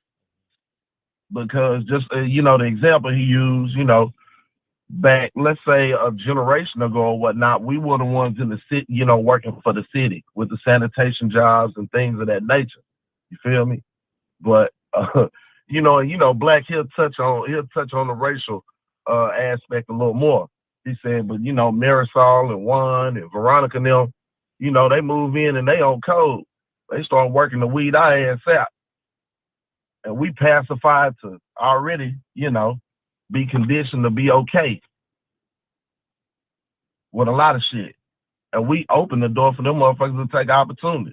We've opened the doors, Fred, I said it earlier. We'll sell dope in front of a store. Make $50K, $75K. Go to jail for a $400 piece of dope in front of that same store instead of buying the store. Right. And the man in the store, the one that called the laws on you. But that's your block, though. But see, when I go back to the south side of Fort Worth now, the Mexicans buying up the block. It ain't their fault. We had the opportunity. We got to start holding ourselves accountable. We got to start holding ourselves accountable in this boxing shit for what we watching, what we'll pay for, who we'll champion. That's when shit'll start changing, and the boxers start holding their motherfucking selves accountable too for who they signing with and what they doing. But I'm gonna back out and get in the chat, Fred. And I appreciate Salute it, to you, man. Wilder 2 times, man, yeah, and so. Man down August 21st. You know what it is. Go ahead, Fred. I was gonna tell you. See, the men that have lack of the black men that have lack of accountability will use race to as their crutch. You know, like, oh right. Man, they weaponize it for the wrong things. They weaponize it for the wrong things. You know what I mean? And I've that's wait and I'll I'll let you talk. I'll let you say it after me. They've conditioned us to fight racism by equalizing ourselves to white people.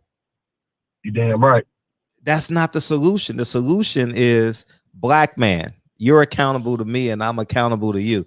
That gang banging shit, that nigga shit that you doing over there, that bitch shit, hey, that rap shit, hey, that's bullshit. You know, that's slanging bullshit. Drugs in the community, that's coon shit.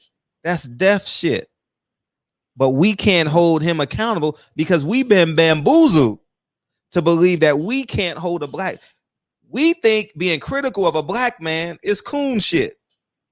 Nah, it is not. It holding is your brother not accountable. That's right. It is not. So I'll say this: when we hold each other accountable and not comparing the white plight to the black plight, because guess what? It ain't changing. Get it to you. It ain't changing, nigga. Fred, tell these niggas, man, reparations a check, none of that shit. Say, bro, you was never expected to be equal in this motherfucker. Never. Evolution just fucked up they plan, bro. You was never going to be considered equal. You were property property. Right. Always consider property. Right. In the masses. Right. Over here. And you know what I'm saying? Yeah, right. And two, we were 20-something million black people in the 60s. Now we're well over 45 million in 2021. Our net worth is 10 times what it was then. But we still complain. We have enough. I believe we have enough. And like I said in the video, once we start creating our own pods, you know, Fred got his little pod over here. Champion Heart just said he got his pod over there. Hustler Slim got his pod over there. You got your pod over there. That's taking our power back, because the more power you have in your pod, the less power you need outside your pod. Fact. And that's what I was explaining to y'all a month and a half ago when we was arguing and debating. I says, in my life, for real, I go to a private gym. I come home, I take a shower, I go to private property, I go to a private P.O. box. And I'm not saying that in a bragging perspective. That's my pod. Fact. You get what I'm saying? That's what I chose to do. You understand? And that's the power. They respect me in there. Fact. I don't go where I'm not respected. Respected. That's right. Don't you know I went to 20 different schools? Before Lincoln went to his school, Lincoln has a black principal. They got black art on the wall. 89% of the kids are black. You understand? Because I know what he's going to have to go through in life. All right. I could send him to a private school and pay $1,300 a month and everything is honky-dory. Next thing you know, he's like, am I black? Am I straight? Am I gay? This? And nah, we ain't having those problems. I'm not going to have them problems at 17 and 18. You know what I mean? Because it's not going to provide him the armor that he needs, Fred. And you already understand that. And I understand that. And I wish I could. I don't know how to explain it. I'm not cool enough to explain it so everyone can understand what I'm saying. I'm not cool enough. Because I was just about to say that, Fred. That's a hard motherfucking road to hoe. You know what I'm saying? Not being accepted by the white folks, but not being cool enough for your own motherfucking people. Yeah. And I understand that. I'm not, you know, I'm somewhere in the middle in terms of how, if you see me and talk to me, but I understand what's outside of my pod. Right. You get what I'm saying? I know what's outside. I know they don't love Lincoln. I know they don't love Kennedy. But they want to make them employees. Why? Yes, go ahead. But you know why, Fred? You know why you know that, Fred? Because you had them experiences, Fred. You stuck your toe in, you dipped your toe in that water, Fred. Yeah. You feel what I'm saying? Yeah. See, it's plenty of our brothers. I'm gonna tell you, bro. There's plenty of my brothers. I'm gonna tell you, just on the south side of Fort Worth alone, there's plenty of them that ain't never seen nothing. They don't know that anything's possible because they ain't never had nobody being able to tell them. You know what I'm saying? My mama wasn't able to tell me how commission money worked or how bank loans work or none of that. Yeah. Because she never had that experience. So it is important to provide those experiences to not only your children, but anyone else around you, man. Be of service to your fellow man. Right. Instead of handing somebody some dope, hand them some knowledge, bro. Mm-hmm. Yeah. That's what we're talking about here. All the way around, man. It is a dual responsibility. It should be an extra responsibility on you. You know what I'm saying?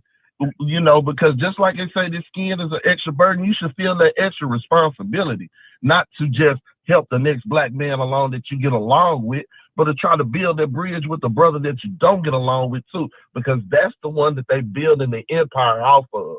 That's what they building it off of. But I'm gonna back out, man. Salute to you, Fred. I really appreciate the platform, brother, and you giving us an opportunity to bridge the gap and to find out what the fuck a code is, or what the fuck decode is, and how to try to come together. The only way we can do that is by sharing ideas and our experiences, because it's not all a monolithic one. It's all different. Not. I don't believe it's monolithic. I genuinely don't. I think we're all different. And that's why I believe that I'm getting better at being attentive. Like when in my 20s, I thought everybody had to go to college. Right. Kanye taught you the fallacy in that shit, though. Oh my God. I thought everybody had to go to, if you would have talked to me at 21, oh man, 22, man, until I graduated from college and made $28,000 and was homeless. I'm like, hold up. Y'all lied. Y'all lied to me. But you played the game the way that you played the game that they told you to play it, though, Fred. Right. You're right. And life experiences kicked in. You know, those 4 hours, those 4 years can condition you. You know what I mean? Can condition you, man, and make you believe. But that combination, hey Fred, that combination is a motherfucker though, of life experience, street experience, and the book sense too. Right. And being in that medium. See, that's what they afraid of. And that's why even though we know the education system is flawed and things of that nature, it's just not it's the experiences, brothers. Right. It's the experiences. That's what they're afraid of, because with the experiences comes knowledge, wisdom, and understanding. Then you start to figure out how the game is being played and how they're trying to use you in the game. And then you can start to create your own oasis. Right. I'm already there, Fred. I hope everybody else jump on with it. Appreciate you, man. Thank you. For sure.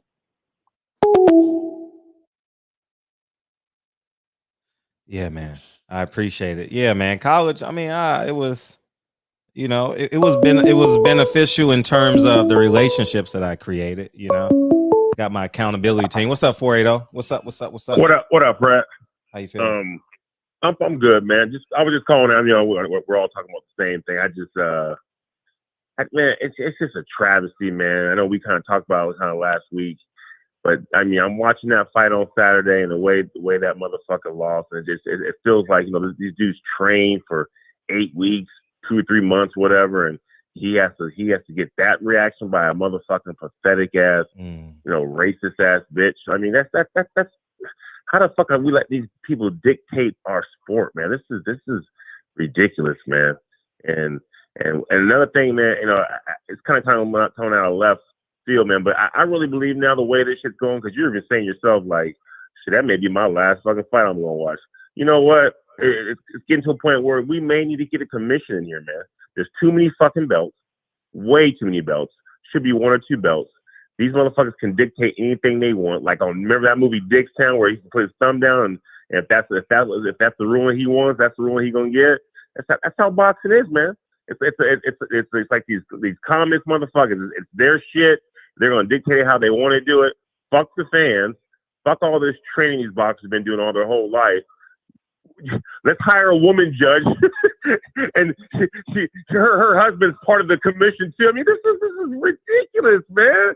Like, how can this actually happen, man? It's fucking gross, man. I just don't understand, man. I watched Charlo fight a couple weeks ago, and I like Charles, my guy, man. But I thought he lost. I mean, I'll take the draw, because you got to whip the champion's ass.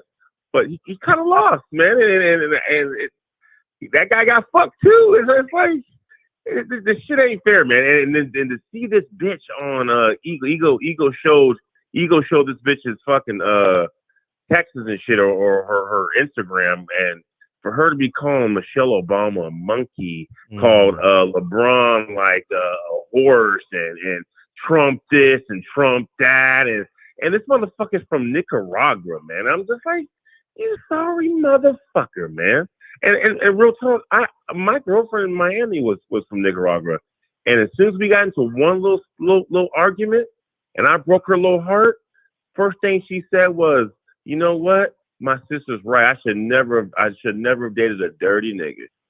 Exactly what she said. And I'm like, and this motherfucker is judging a fight. It's crazy, man. But like I said, Fred, when it comes down to it, there's gonna have to be a commission. Now it's just getting to a point now where they're dictating all of our fights.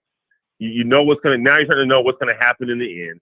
And certain fighters get certain shit, and certain guys can coast. Certain fighters can pick and choose over and over again, and you're gonna have to wipe out some of these motherfucking belts. Maybe have 2 belts. Maybe have 1 world championship where you have to be the top fighter in the world and have an American belt. These WBOs, IBOs, and WAs, you have one guy just controlling the whole fucking thing, like Suleiman and those guys. It's ridiculous, man. Then you allow people like, and I ain't gonna shit on Canelo. I think Canelo's a great fighter, but he's dictating now contracts where, you know, if you get sick and can't fight, you still got to give me $40 million. I can fight whoever. I mean, this is crazy. I've never heard of this shit, man. But like I said, Fred, it's whatever, man. Thanks for letting me talk again. I'm next subject. I'm sure I'll be back on here again next week, man. You're doing a good job, man. And the brother that was talking earlier, he's real good on this shit too, man. Mm-hmm. Big up, brother. Thank you. I appreciate you calling in. No doubt. Yeah, peace. Yeah. What WBC? What benefits Canelo? WBO? What Bob orders? And what was the WBA? What benefits Al? Yeah, pretty much.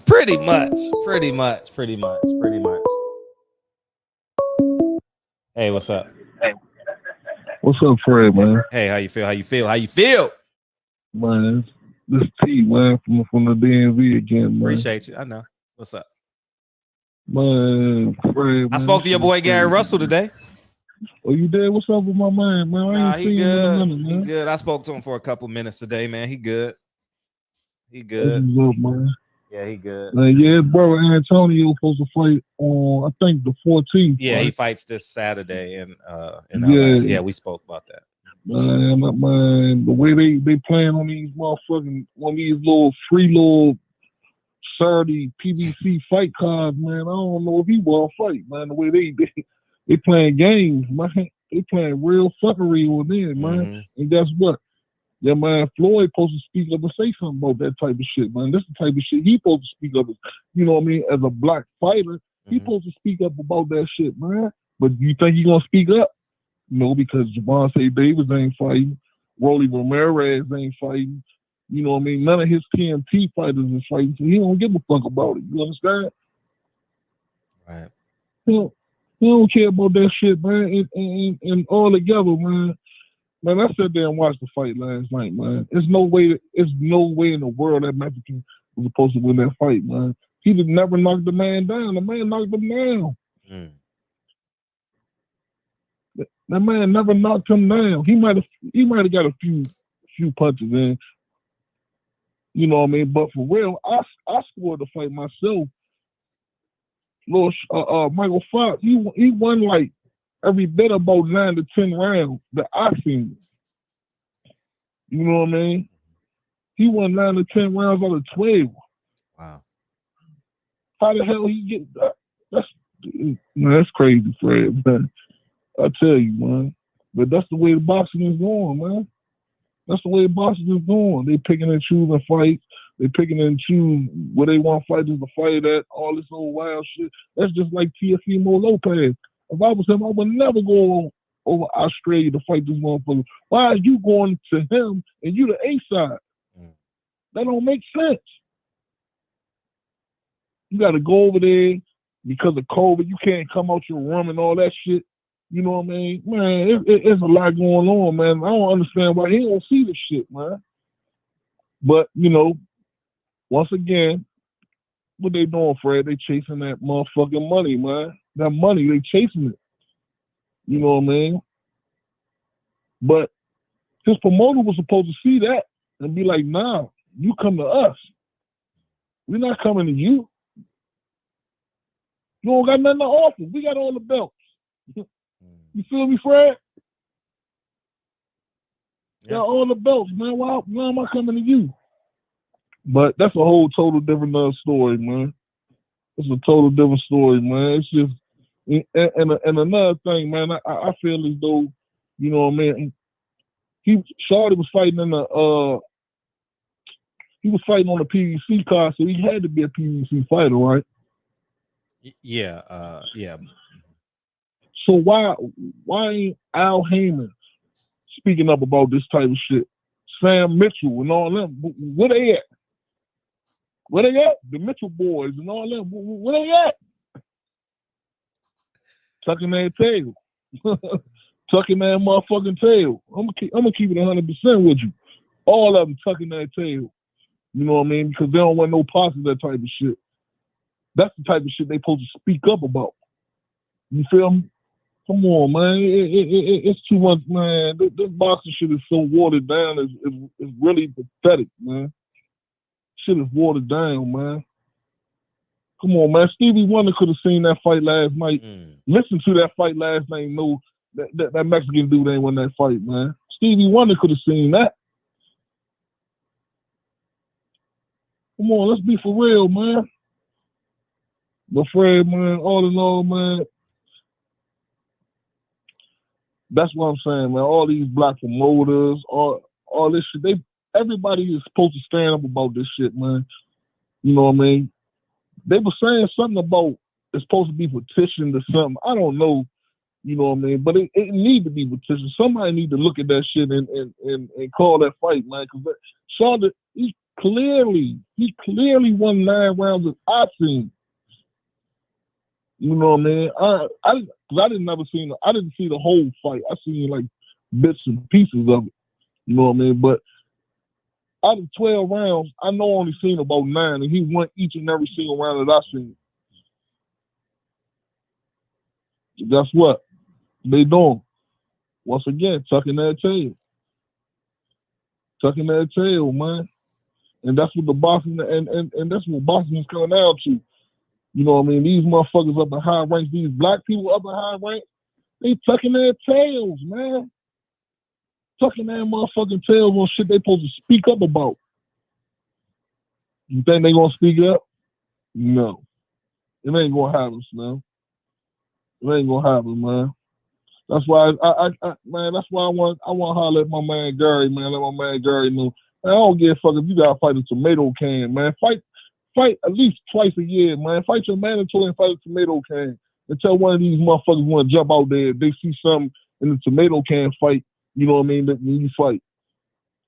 Other than that, man, at least try to fight 2 times a year just to keep these WBC motherfuckers off your backs, man. Trust me, man, because they will bring you a move, man. They will bring you a move. You know that, Fred. Come on, man. You want.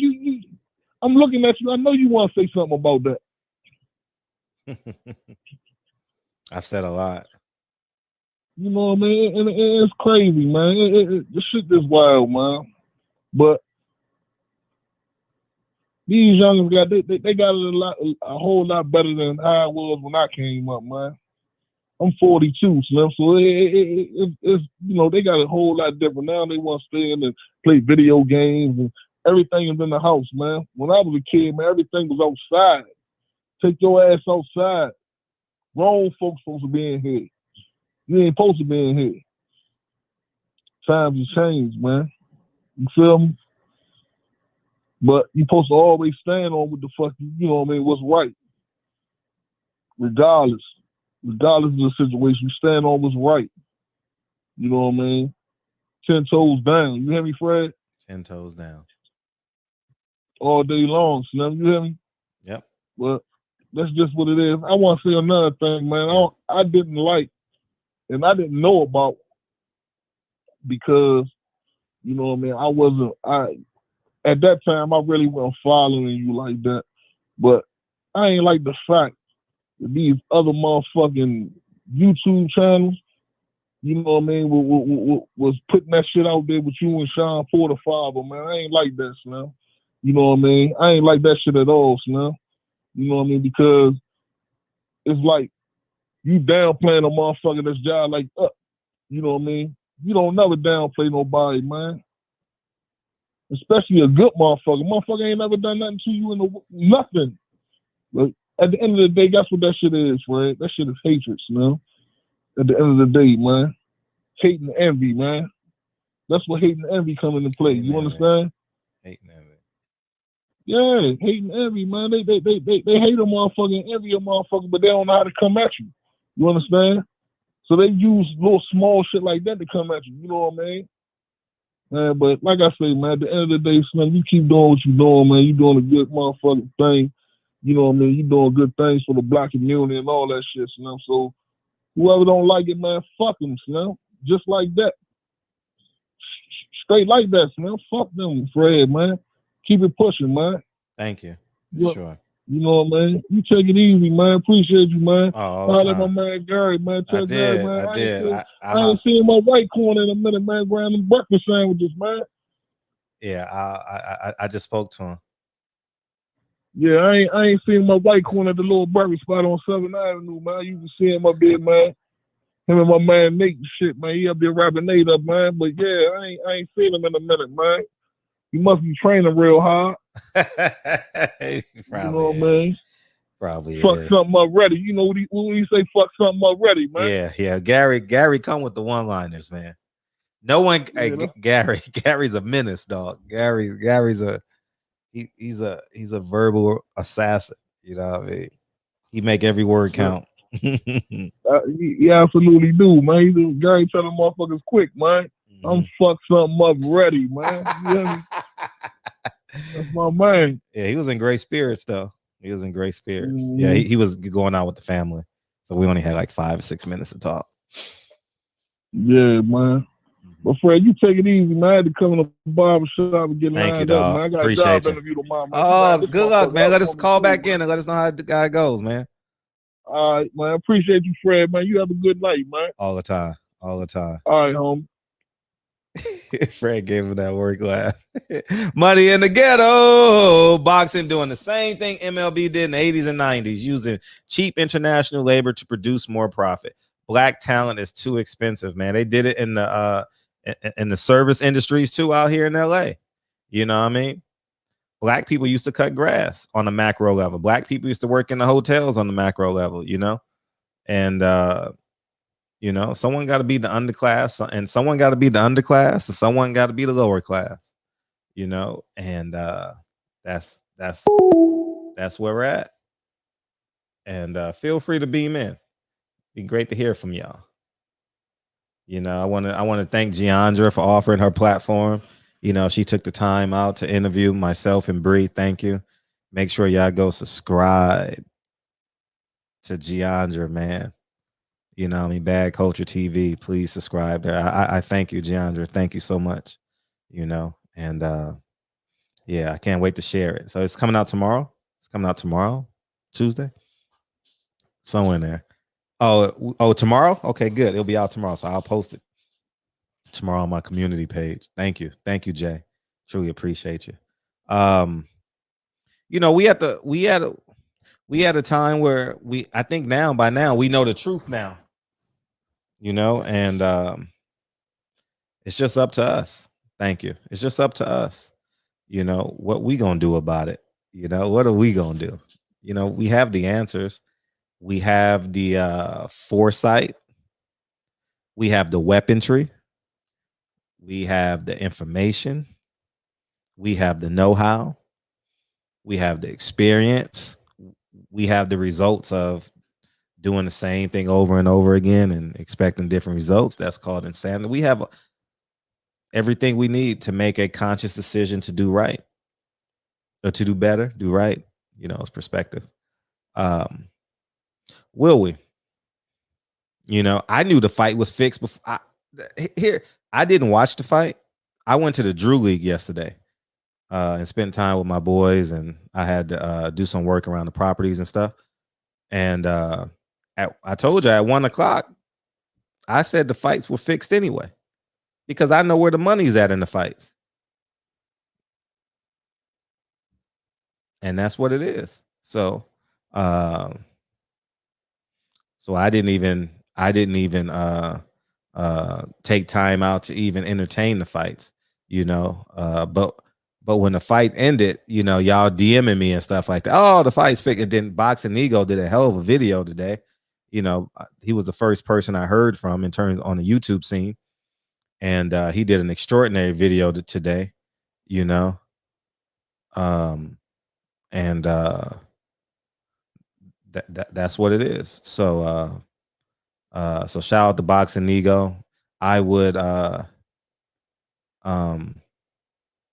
encourage everybody to go watch Boxing Ego's video. It's a pretty good video. You know what I mean? Oh, you questioning if I knew, huh? President, let me post this again.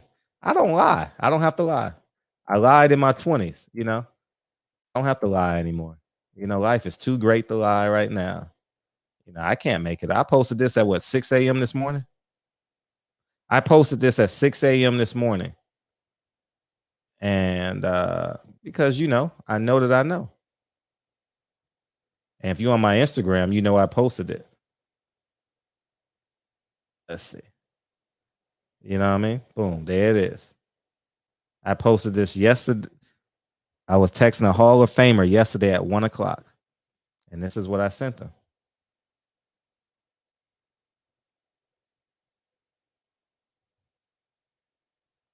You don't fight a man that owns the fighter and owns the building. You know, so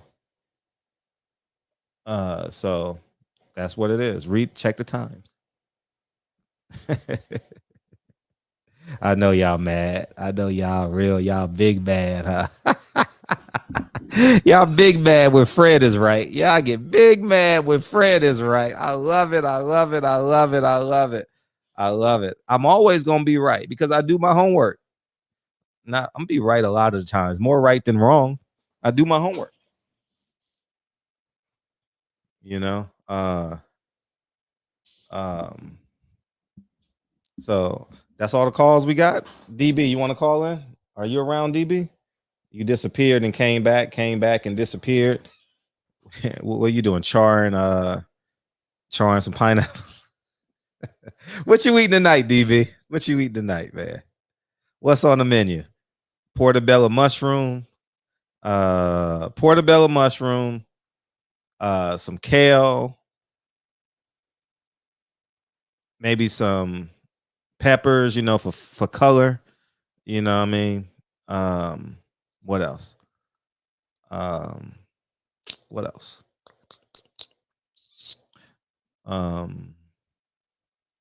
You know, but it is what it is.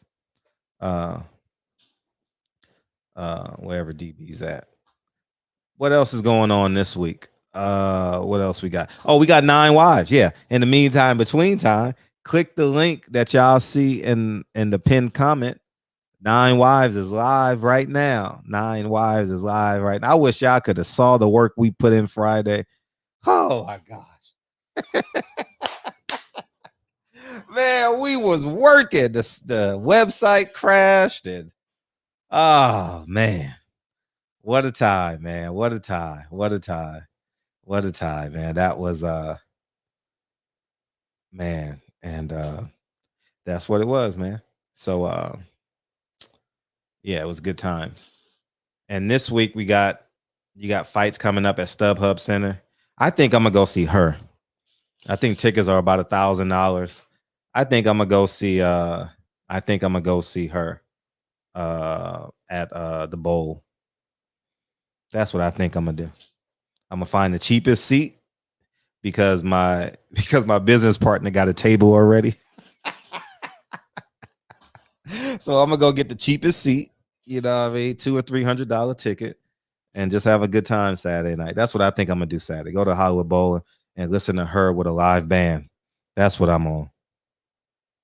You know, that's it. That's what I'm on. If you guys haven't seen her, you calling in right now, D? If y'all haven't seen her live, I would suggest that you go see her live. She's incredible. She plays a whole bunch of instruments. Hey, what's up, DB? She's just an amazing artist live. What's up? Bro, can you hear me? Yeah, very well. Yeah, we hear you, D. Before you go. Oh, it's Stevie Wonder.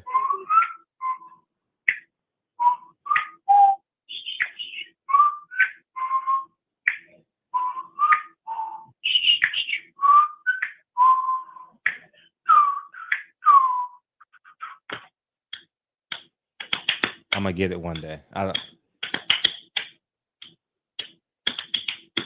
right. I guess we got to do it together because I'm trying to get the where he's going. Were you impersonating Stevie Wonder? Y'all got to help me out with this. I'm missing it. Were you impersonating Stevie Wonder? We'll just wait.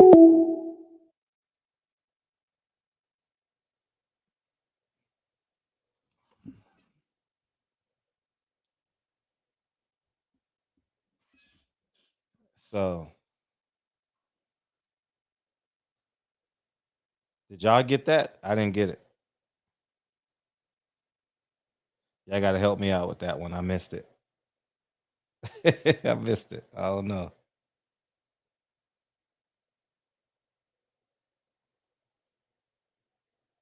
You gonna call back in, DB?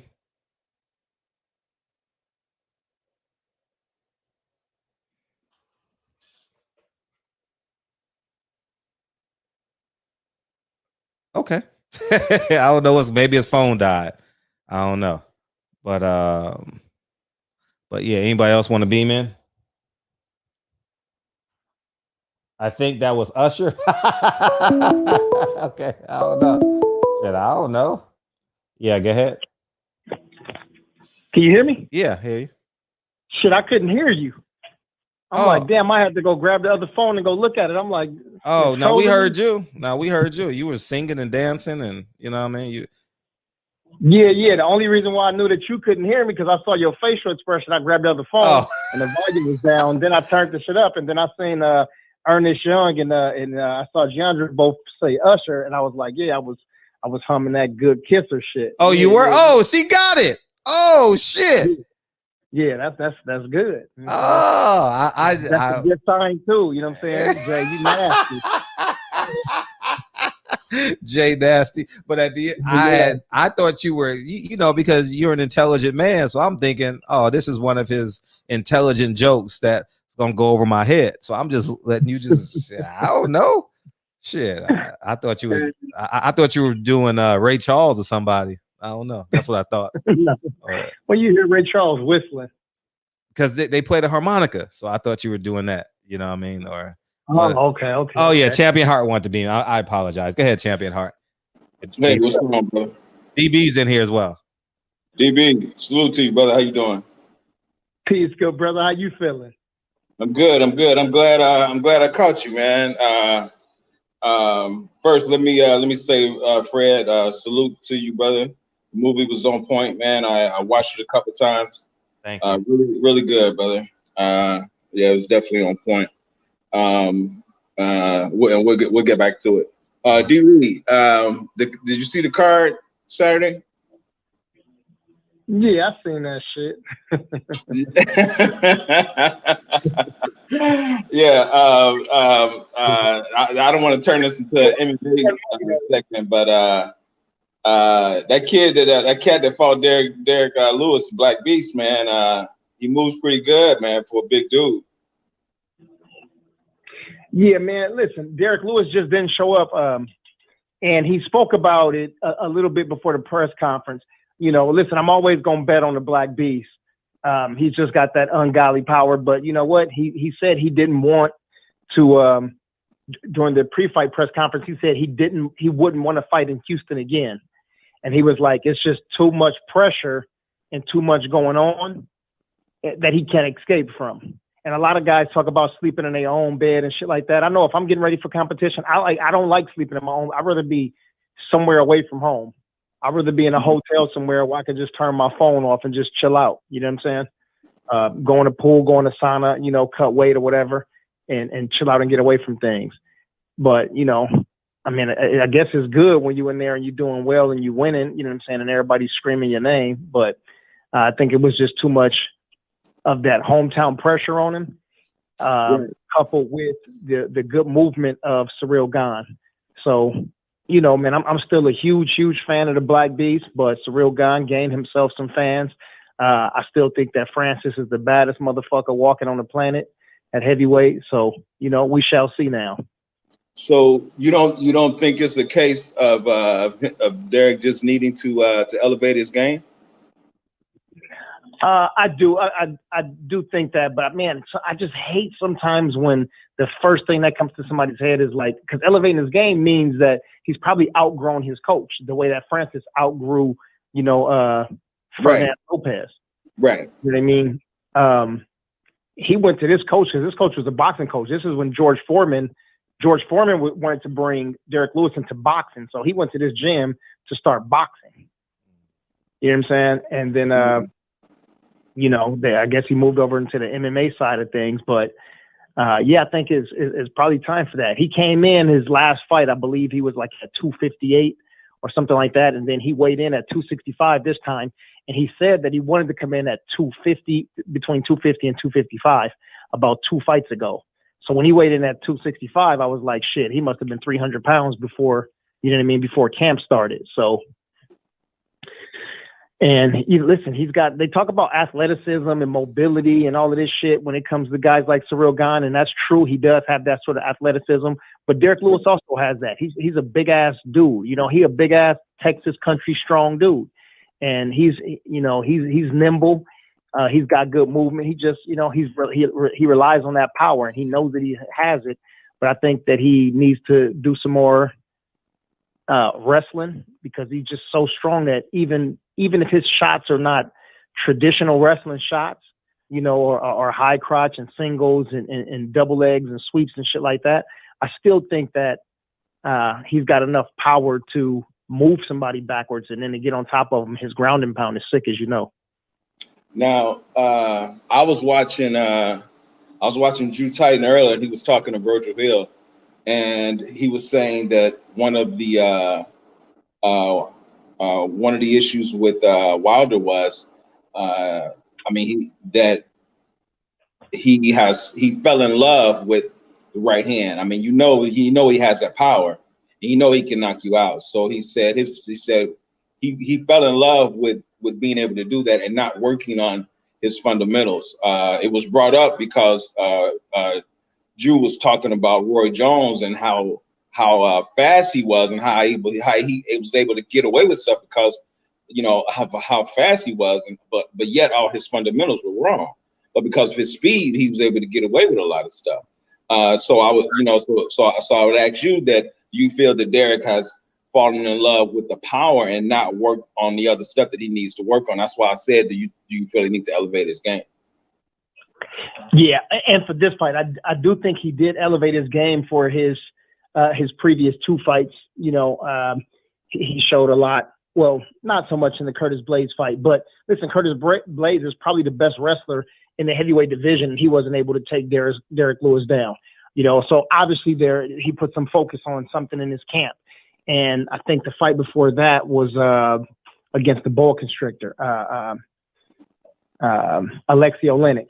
You know, he had his, a submission master, and he had Derek Lewis in his signature submission and wasn't able to submit him. So, you know, that shows toughness, grit, but that also shows that he put some direct focus on certain things in his camp. So, Yeah, I just think that he needs to incorporate some more wrestling and grappling. Not saying that he's going to submit somebody, but I believe if he gets on top of somebody's shit, he's just going to be too heavy on top, man, to shake off, along with him being, heavy-handed with those lunch pails of hands.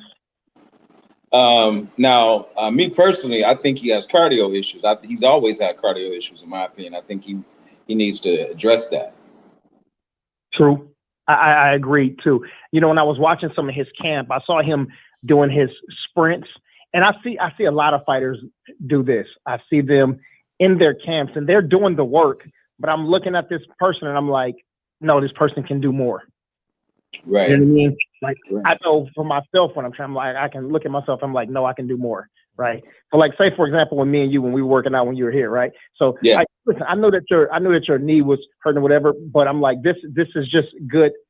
This is just good work to be moving, right? Yeah. Good punches, good kicks, good checking the kicks, right? Like, just kind of going through emotions.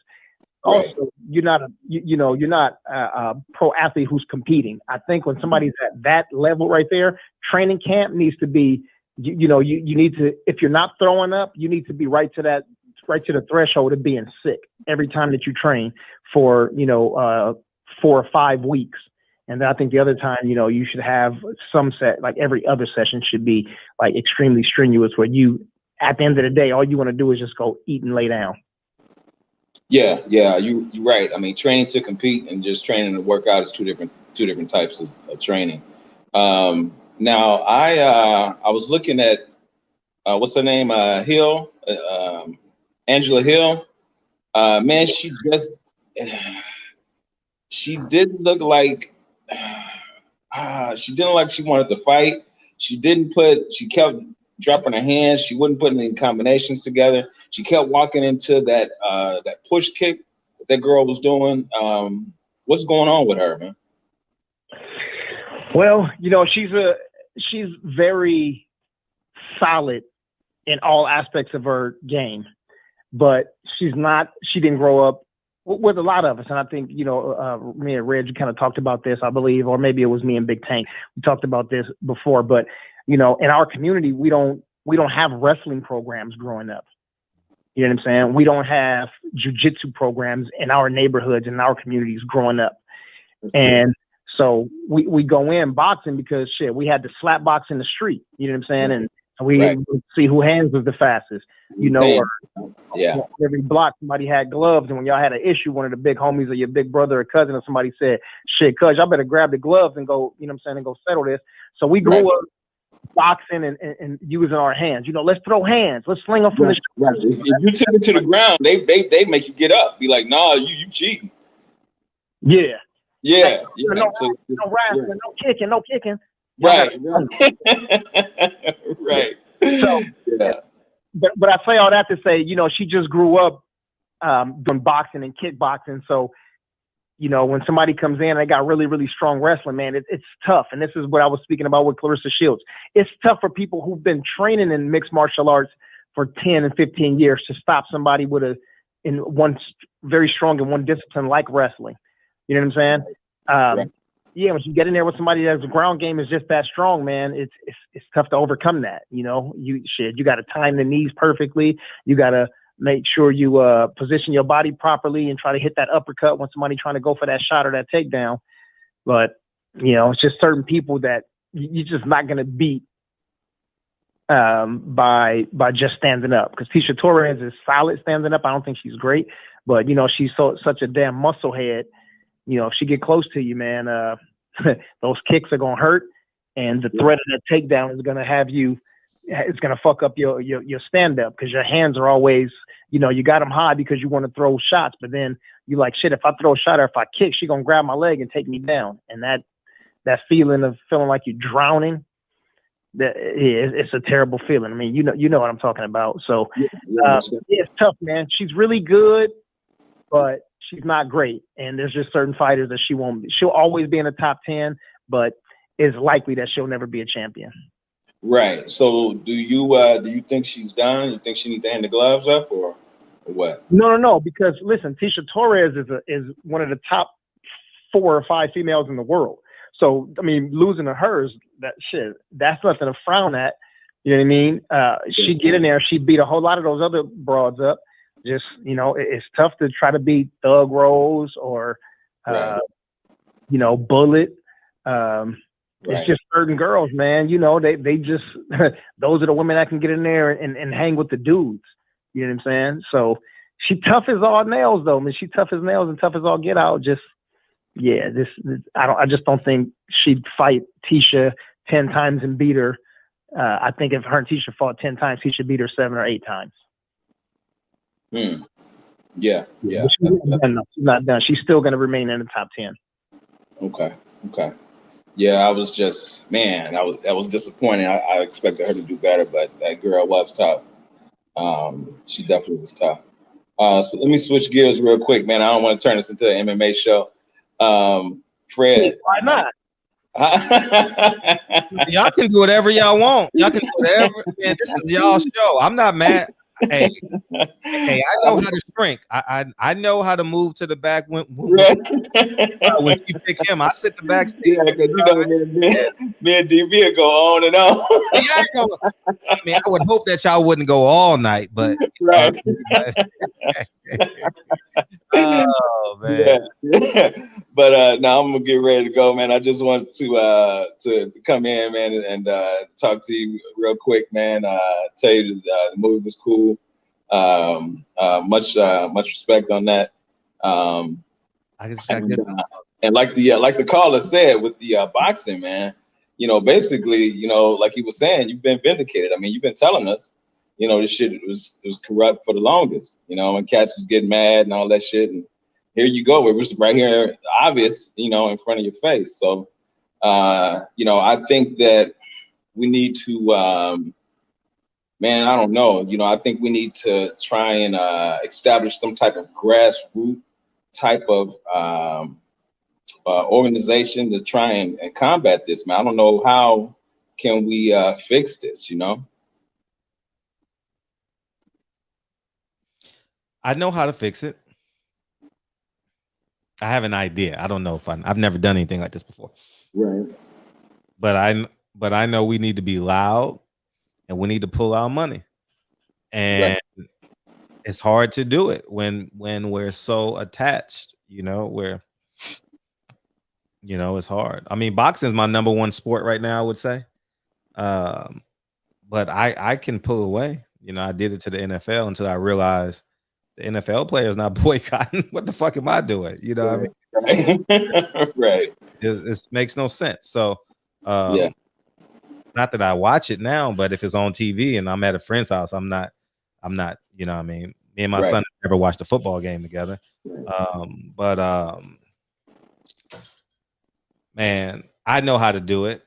And it takes reconditioning and it takes like how it took a year and a half for y'all to realize that Al Heyman is not immune from this. Right. It's and I, as I say this, if I get kicked out of a what do you call it? What do you call them? Promotional companies, right? If I get kicked out, it's not because I'm a bad person and I tried to fight people. Right. It's because I'm the person I am on this platform. That's it.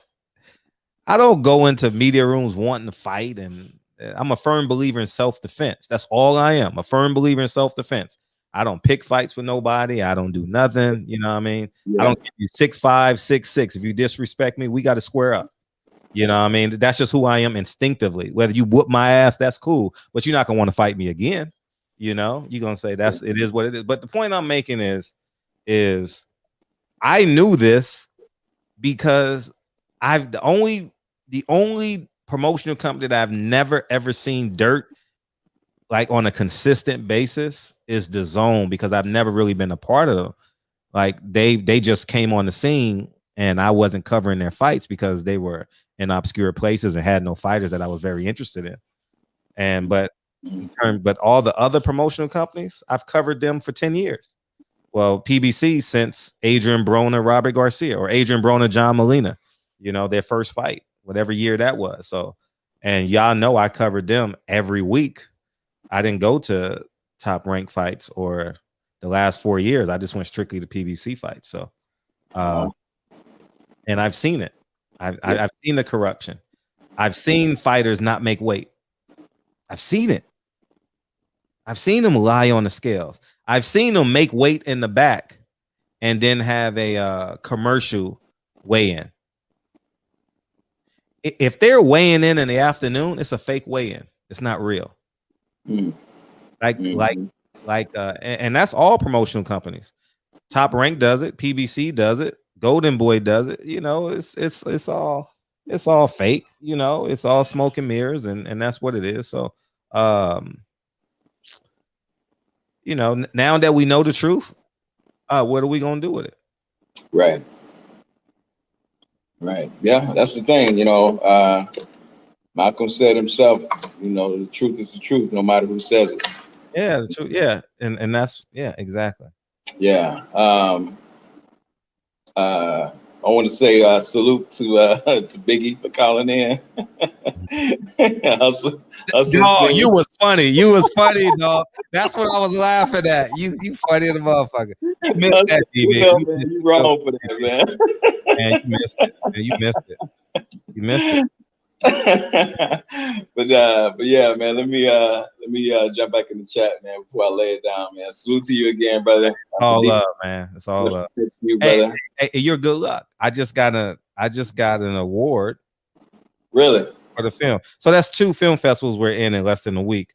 I mean, we're gonna dominate the film festival because I know everything I do is great in terms of film.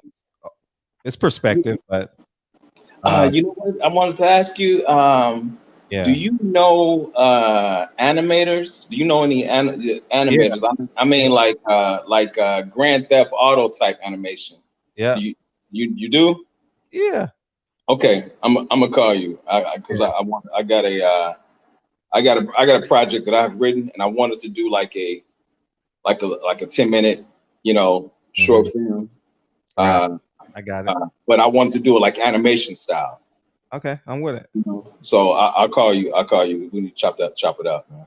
Because I'm back at the house, man. I hadn't got a chance to talk to you since this deal went down. It kind of happened. It was crazy how things happen, man, because the stuff kind of went down with my niece, and I needed to be here. And the way that it happened was, you know, I was out there doing the hot shot thing, right? And the cat that I was dealing with, you know, he was supposed to put me in a position to get my own duty. You know, well, it started out cool, but then, you know, shit started happening, and then you know, just constant disrespect, you know, and disregard. And I was like, wait a minute, man. You know, this is not, you know, this is not going the way that we agreed upon. I said, you're being all secretive with the lows. You're not telling me what the lows are paying. This is stuff that I need to know. You know, if you're putting me in a position to get my own duty, then this is stuff I need to know. Why are you being so secretive what the lows are paying? You know, and this kind of stuff. So we had gotten into an argument, and he was doing all this yelling and screaming. And I was like, wait a minute, man. You know, that's spending energy. I don't do that. You know, I said, I'll tell you what, I want you to still have that same energy when I see you. Right. You know, because I still had the keys to his truck. So when I came to give his truck, to give him his keys, right? He wanted, hey buddy, no, motherfucker. You know what I'm saying? So yeah, you know. So I gave him his keys back. I said, man, you're gonna make me hurt you. You're gonna make me hurt you bad. So I gave him his keys back, man. So now I'm back hauling fuel temporarily. But so I'm back at the house, you know, but it happened the way it happened. I needed to be here because the situation had occurred with my niece. And had I been out there, you know, I wouldn't have been able to take care of that. So, you know, everything comes together for a reason. So but we'll chop it up, man. Okay, I'm with it. All right, brother. All right, man. I'm out. Peace. All right, peace. All you, Judah and DB. What's up, mate? Appreciate you, Judah. Judah always just stopping by saying what's up. So we just shout out to Judah Israel. Yeah, Judah Israel. So, anyways, before DB get to going for 20 minutes, whether he deemed me right or wrong, or so we just got into the San Francisco Film Festival, which is a pretty big film festival. So we're a semi-finalist. The film is a semi-finalist. We're gonna dominate the film festival. We may even get nominated for an Oscar for this film. If I had a big production behind me, I would get nominated for an Oscar for this film. But it's all you, DB. Go ahead. Yeah, no, man. Congrats on your success. I didn't have a long dissertation. Number one is I was supposed to corner one of my guys. You should have told me. I would have came and been a photographer for you, dog. Yeah. But, man. I would have loved to support you. I didn't do nothing yesterday. All I did was I went to the Drew League and I had to go spray because it's hot. You know, you get all the bugs and shit around the properties.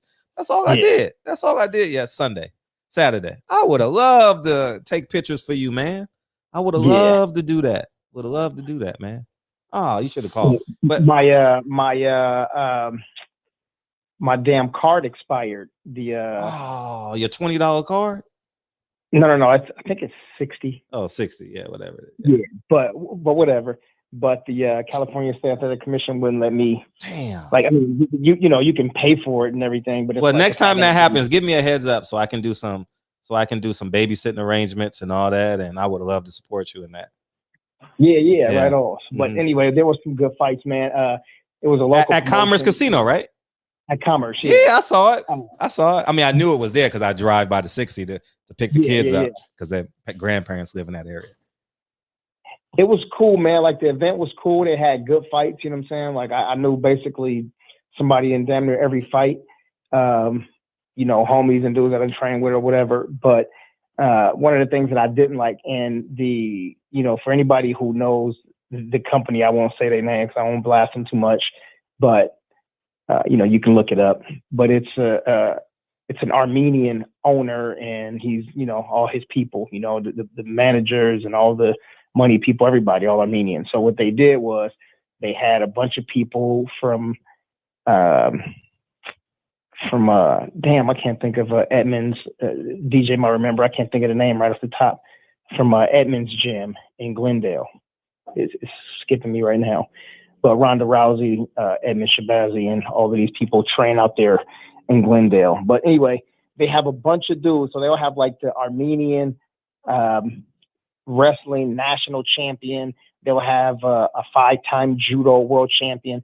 And even though they're transitioning to MMA, it's not their first fight. Like, they're world champions and 2-time Olympians and shit like that. And they'll bring them over here and they'll be fighting against, Fred Hawthorne in his MMA debut. So it's both of you guys' debut, but it's really not. You know what I'm saying? It's like you've been training over in your little Mexican gym, with your peoples or whatever. And these guys are over in the freaking Olympics and shit. And yeah, so when I was seeing the matchups, I was like, hold on, wait, you fighting him? Like, hold on, this shit don't make sense. But they, they padding their records. You know what I'm saying? The same thing they did with Edmund Shabazian. For the people who know, for Robert Brown, E1K, and Dutch Schultz, and DJ, for the people that know MMA, no, this shit don't work like that. They pad your records. You get to 15-0. You get the call from the UFC or from Bellator or one, and you get in there, and they finally put you with somebody good, and you get your ass whooped. But they was in there padding two or three of these guys' records, man. I mean, with the matchups were ridiculous, and it was. Yeah, it gave me a nasty taste in my mouth. I didn't like that shit. But my guys, man, they went 5 guys, 3-1, 2 loss. The last fight, they were saying my boy Chris was robbed. I don't think it was a robbery. I think he should have did a little. He had the ability to do more. He's a wrestler, and he was fighting against a boxer, and he didn't try to take him down one time. He went in there to try to prove his hands, and that's that type of stupid shit.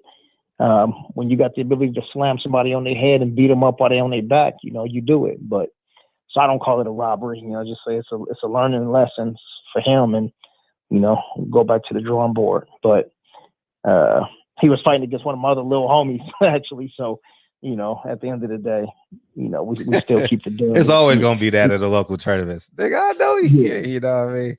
Yeah. Uh-huh. What up, John Lejeune? Yeah, head movement. Yeah, absolutely.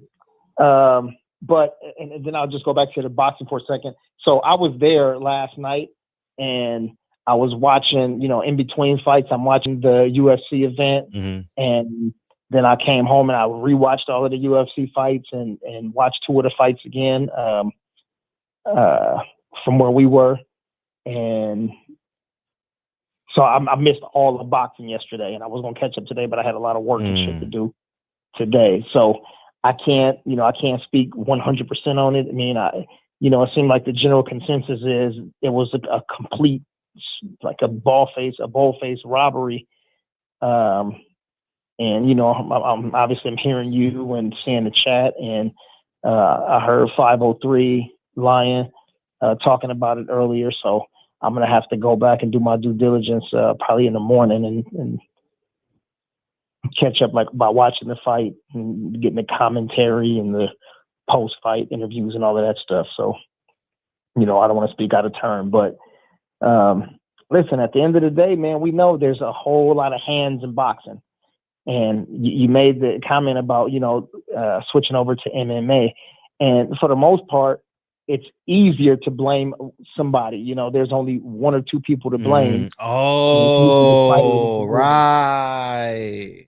You know what I'm saying? And in boxing, there's so many different hands in the cookie jar, so to speak. It's tough to place where the blame goes. You know what I'm saying? We get fighters in here, and some of them are going to tell us the truth, and the other ones are going to be PC because their livelihood is at stake. So they can't say too much. But when they retire, shit, you see they come in here and they spill the beans. Right. Like, shit, I ain't fighting no more. I got me a full-time job at Walmart now. I'm finna tell on all these motherfuckers. Right. I'm putting cases on all you bitches. 23-hour lockdown. Shoot program, nigga. So yeah, we shall see. E1K, great points. So many hidden hands in boxing. Yeah, man, it's just so many hidden hands, man. You never know where to place the blame, But for all the people who are interested in I won't say less politics, but it's something that's a little more direct. Yeah, switch over to MMA, man. ONE FC, Bellator, LFA, PFL. And by the way, all y'all should start keeping up with PFL, by the way, too. Just start looking up the rankings and stuff, because I believe the majority of you guys support Clarissa Shields. So it's to start seeing the people she's fighting this month. Fighting. August. This is August. Oh, shit. Yeah. Well, there it is. That's right. Oh, damn. Yeah. We got to support her. I want to support her. I like being on the edge of my seat. She puts me on the edge of my seat in MMA. Yeah. I was on the edge of my seat in here. I enjoy it. I'm sorry. Go ahead. Yeah. No. But so yeah, you guys start paying attention to PFL. And I think when you start doing that, you'll get a lot of people that have come from LFA or moving to LFA and then Bellator and won championship and UFC. So yeah, get involved. Kenny said PFL stopped, only Bellator and UFC is on now. No. It ain't stopped. Let me see. What E1K said, if you don't like all of the promoters, all in the videos, the judges, the fighters, come to MMA. Tell them E1K. Good shit, man. Good shit. Hey, so I want to leave with this today. I've been talking about music, and I screenshot some of the songs from guys last week, and it was probably about 7 or 8 songs that I didn't know. Mm-hmm. And I listened to some of those songs, and yeah, some of them were real cool, and other ones I'm like, okay, I can tell exactly where you're from by the song. Yeah, facts. Some people just like, I know exactly where you're from. If somebody heard me and shit, they heard Schoolboy Q and J-Rock and Nipsey and shit, you know what I'm saying? Without even knowing me, they'd be like, okay, yeah, I could tell where this cat from. Or what he like, you know what I mean? So, Kenny said, do you think Gon stops Francis or Jones? Those are the 2 fights that I don't think he can win. But I will tell you this. If this guy goes in and beats Francis and John, God damn. I mean, he's in the record books forever. You beat those 2 dudes right there. The strongest dude and the GOAT, you beat those 2 dudes. Shit. Yeah, that's saying a whole lot. D-Man, what up, cuzzo? Yeah, that's tough. But yeah, I don't think he wins those 2 fights though. I think Francis knocks him out, and I think John outpoints him. So, but we shall see. Only time will tell. And the cool thing about MMA is we will see those fights. Those fights are already on the books. He's already scheduled to fight Francis Ngannou. That's already what's next. And the winner of that fight is going to fight John Jones. And John Jones and Dana, it's already agreed that he's going to fight in 2022. So we're in August. So these guys will fight in about 4 or 5 months from now, or it's close to the end of the year. And then right after that, John Jones and that person. And Stipe's got to come back too. So, you know, there's still Curtis Blades and Stipe, and Derek Lewis got to fight somebody again. Yeah, it's some good shit happening in MMA. And fights are going to happen. The best are going to fight the best. That's going to happen. Yeah, Dutch said Francis will destroy him. Yep. Yeah. Let me see. DJ said Clarissa Shields fights on August 27th. So, yeah, y'all get ready. Put it on your calendars. So, what's next for Lewis? What's next for Derek Lewis is, oh man, he might. You know what? I think the winner of damn, what's the Shui guy name? The Shui. Damn. Damn, the Aussie that does the shoeies. What's his name? He's got a big fight coming up. I think that fight. Oh, he's fighting against from Alabama. Damn, DJ, what's your boy name from Alabama? The big ticket? Shit, I can't think of his name. Anyway, he's fighting the big ticket. Yeah, Bam Bam. There you go. Peoples Hernandez He came came out in. early. Either Look at saying Peoples hurry came up out early. or I'm fucking with you. Yeah, Walt. Thanks, Kenny. Yeah. Walt Harris. So he's getting ready to get out with Walt Harris. And yeah, you're right, DJ. Biggie boy. Yep. Yeah, Boxing Truth Serum. What up, cuzzo? Yeah, so it's some shit happening, man. It's happening. MMA is where it's at, baby. We gonna see the best fighting the best. And that's on my mama. All right, so listen, going back to this music thing, so we can end this on this music like I've been doing, man. I asked you first, and remember, this is all hip hop. This is all rap. So Fred, please close your R&B bag. Retarded ass nigga. Yeah, just call me a retarded ass nigga. That's cool. All right, no, they said we can't say retarded though. You can't. Oh, come on, man. All right, I'm gonna do my best. Yeah. All right, chat. Get them ready. Get your answers ready. Just one song. Do not put 2. Anybody put 2, I'm fucking blocking you for the rest of the night. One song. The best beat in hip hop all time, like that one beat. It don't matter who spit on that beat. The shit will always get you hyped. Oh, I got it. I got mine. You sure? It's just gonna be this one. Oh, yeah. You get one. Yeah. I got it. All right. I'm letting the chat get they typing ready. I got mine. Who you got? You ready? Yep. Boom. Just like you to blast. Flavor in your ear, nigga. Flavor in your ear.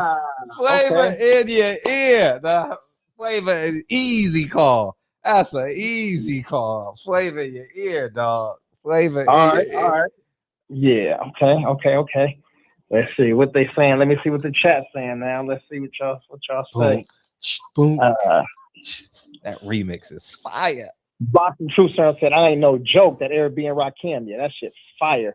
Keep your heads ringing. Really? Matt Lady said Paul Revere, Beastie Boys. That's hard as fuck. Yeah. Ain't no wrong answers, really, but yeah. Go ahead. Yeah. No, because this shit hard right here. Let me see. Westside Athens. What up? Westside Athens? Dre Day. You've been in the cut, man. I ain't seen you in a minute. Boxing Bully said banned from TV.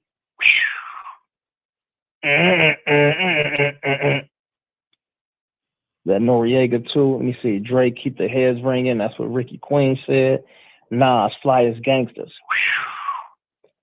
Yeah, that shit hard. Okay, we got another one for Band for TV.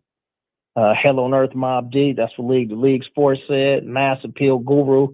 Bay Area 925. What up with you, family? Ain't seen you in a minute either. Yeah, that Mass Appeal. Yeah, that Gangstar. Let me see. Robert Brown said, mine is Mob Deep Godfather Part 3. Part 2. Damn, I'm trying to think of the beat. I know you don't know it, but I got to think of Hey, Dave Jack. Hey, I swear to God, I listened to that 3 times today. I listened to that shit back to back to back. That's what actually made me come up with this question. That Run DMC, beats to rhymes. You know that one? If you hear it, you know it. You probably just don't know it by name, but when you hear it, you're going to be like, oh, yeah, I know that shit right there. Yeah, I've been listening to old shit. Like, I don't know, it should probably come from the 70s out. All that shit sound like 80s to me. You could just tell it's old, but listening to the sound, you'd be like, all right, cool. Like, damn, this production was dope. This shit was ahead of its time. If this shit came out in 89 or some 30 years ago and I hear a beat, you'd be like, God damn. Let's see. They use it for my entrance songs, Flavor in Your Ear. Okay, Champion Heart, we got 2 for Flavor in Your Ear. Philip Black King said Cali Love, California Love, Dre. Okay. Jay-Z, Where I'm From. Damn, what is that? I know you know that one. I don't know that one. Jay-Z, Where I'm From. How'd that beat go? I gotta get it. Oh yeah, that shit goes hard. Yeah, that shit goes hard. Yeah, Where I'm From. Yeah, I'll bring it up in a second. Okay. Is it keys though, or is it drums on that? I can't. Oh yeah, just put it up right there. Missy Jada Real said the song with Raz, Mac 10, Dr. Dre. Don't remember the name. That's called Ghetto Fabulous. Ghetto Fabulous. Broadcasting live from Los Angeles. Yeah. Look at Jada Real. What up? The Recipe, Dr. Dre and Kendrick. Whew. Talk to him. King Juju said Biggie, Notorious Thugs. Yeah. Kennedy Linder, what up, man? I ain't seen Kennedy Linder in a minute either. LL Cool J, 1, 2, 3, 4. Oh, you mean a 4, 3, 2, 1? The one that's featuring Meth, Red, DMX, and Cannabis. Well, LL pulled the punk move after Cannabis left the studio, rewrote his verse. Try to take the mic from my arm. Damn, I can't remember what it is, but yeah, Cannabis. Cannabis is the type to fight for mics, beating niggas to death and beating deadbeats to life. If you look at me long enough, I start to read your thoughts if the signal was strong enough. And then I call your bluff like, yo, how many rhymes you got? Yeah, that shit hard as fuck. Don't. Let's see. Much love, Fred. Robert Brown said, much love. I don't need to pay to leave a comment. Thank God. Yeah, man, I try to acknowledge the people's comments. That's why I be on so long at the end. Not that I have a whole lot to say, but man, I just, you know what I'm saying? I know me and Fred talked about this before, man. I like to give some love to the people in the chat, man. Y'all the ones really make the show, like Fred always say. So I want to go through and give y'all some love, personal love, you know, and shit. I'm always for the super chats. Fred don't be asking for them, but yeah, I say shit. There's still a way to support the channel, you know. Ball Swanson said Juvenile High. Yeah, damn.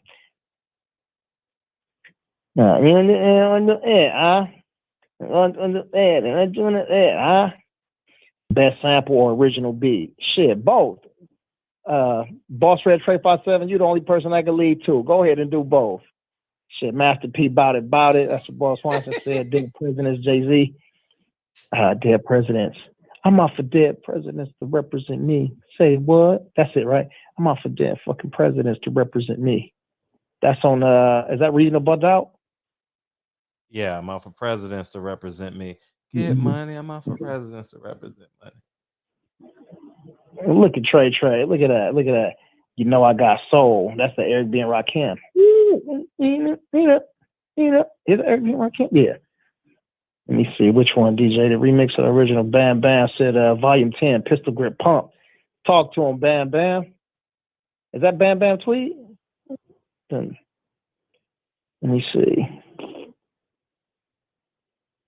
Damn, Bay Area shit. I don't be, you know, sometimes I'll be trying to look through the chat, man. I don't be seeing you, but Yeah, I know you probably be listening more than you type. Black Chopstick said MMA conversations. Oh, that's a song? Shit, we can make that into a song. Yeah, Jay Gibson said, Nas, hate me now. Yeah.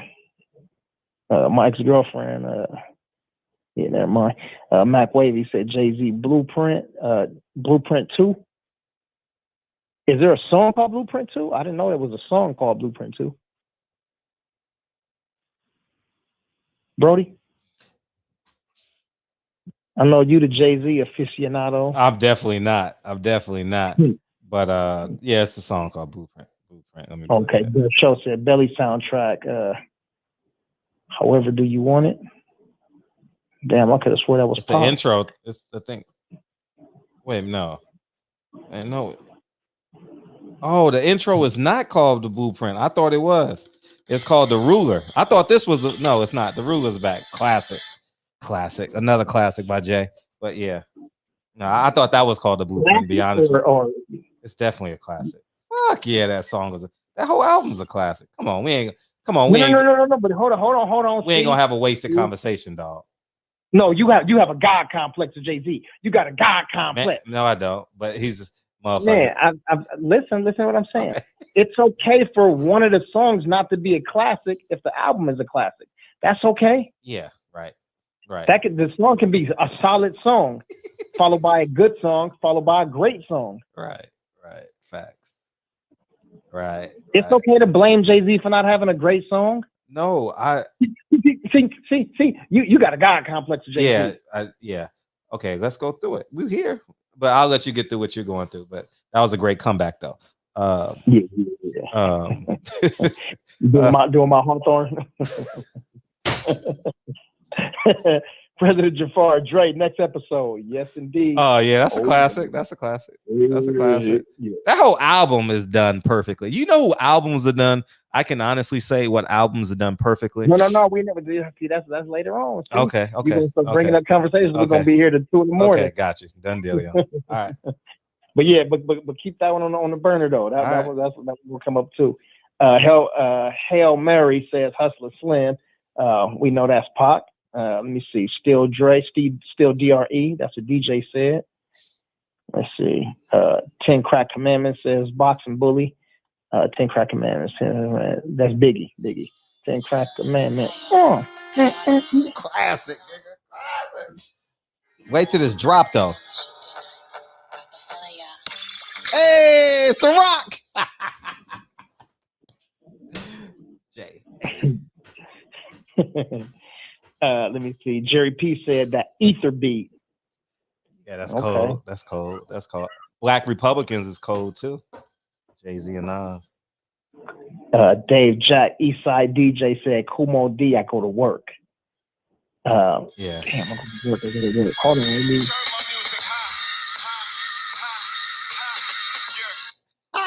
You can't.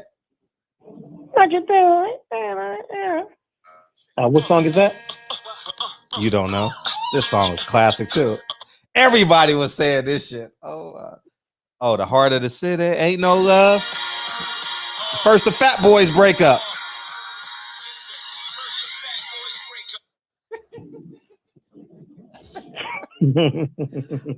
Never, ever change. Never change. Oh, everybody know what this is.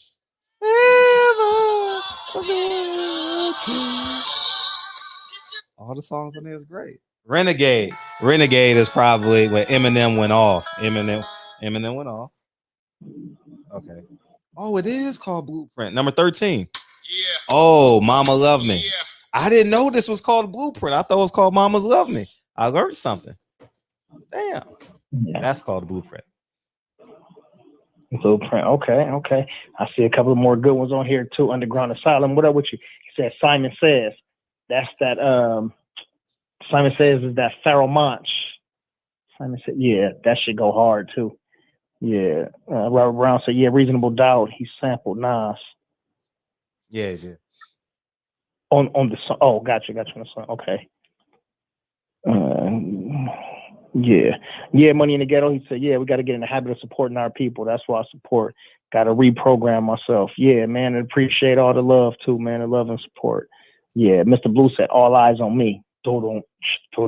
All eyes on DB. Yeah, that shit hard. Let's see. Come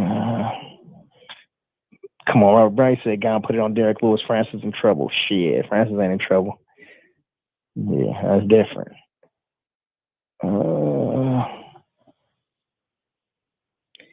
Hey, what song you walking out on for a fight, Fred? Ooh, that's tough. That's a good conversation to have. Come on, yeah, we're gonna do that later. Let's do that later.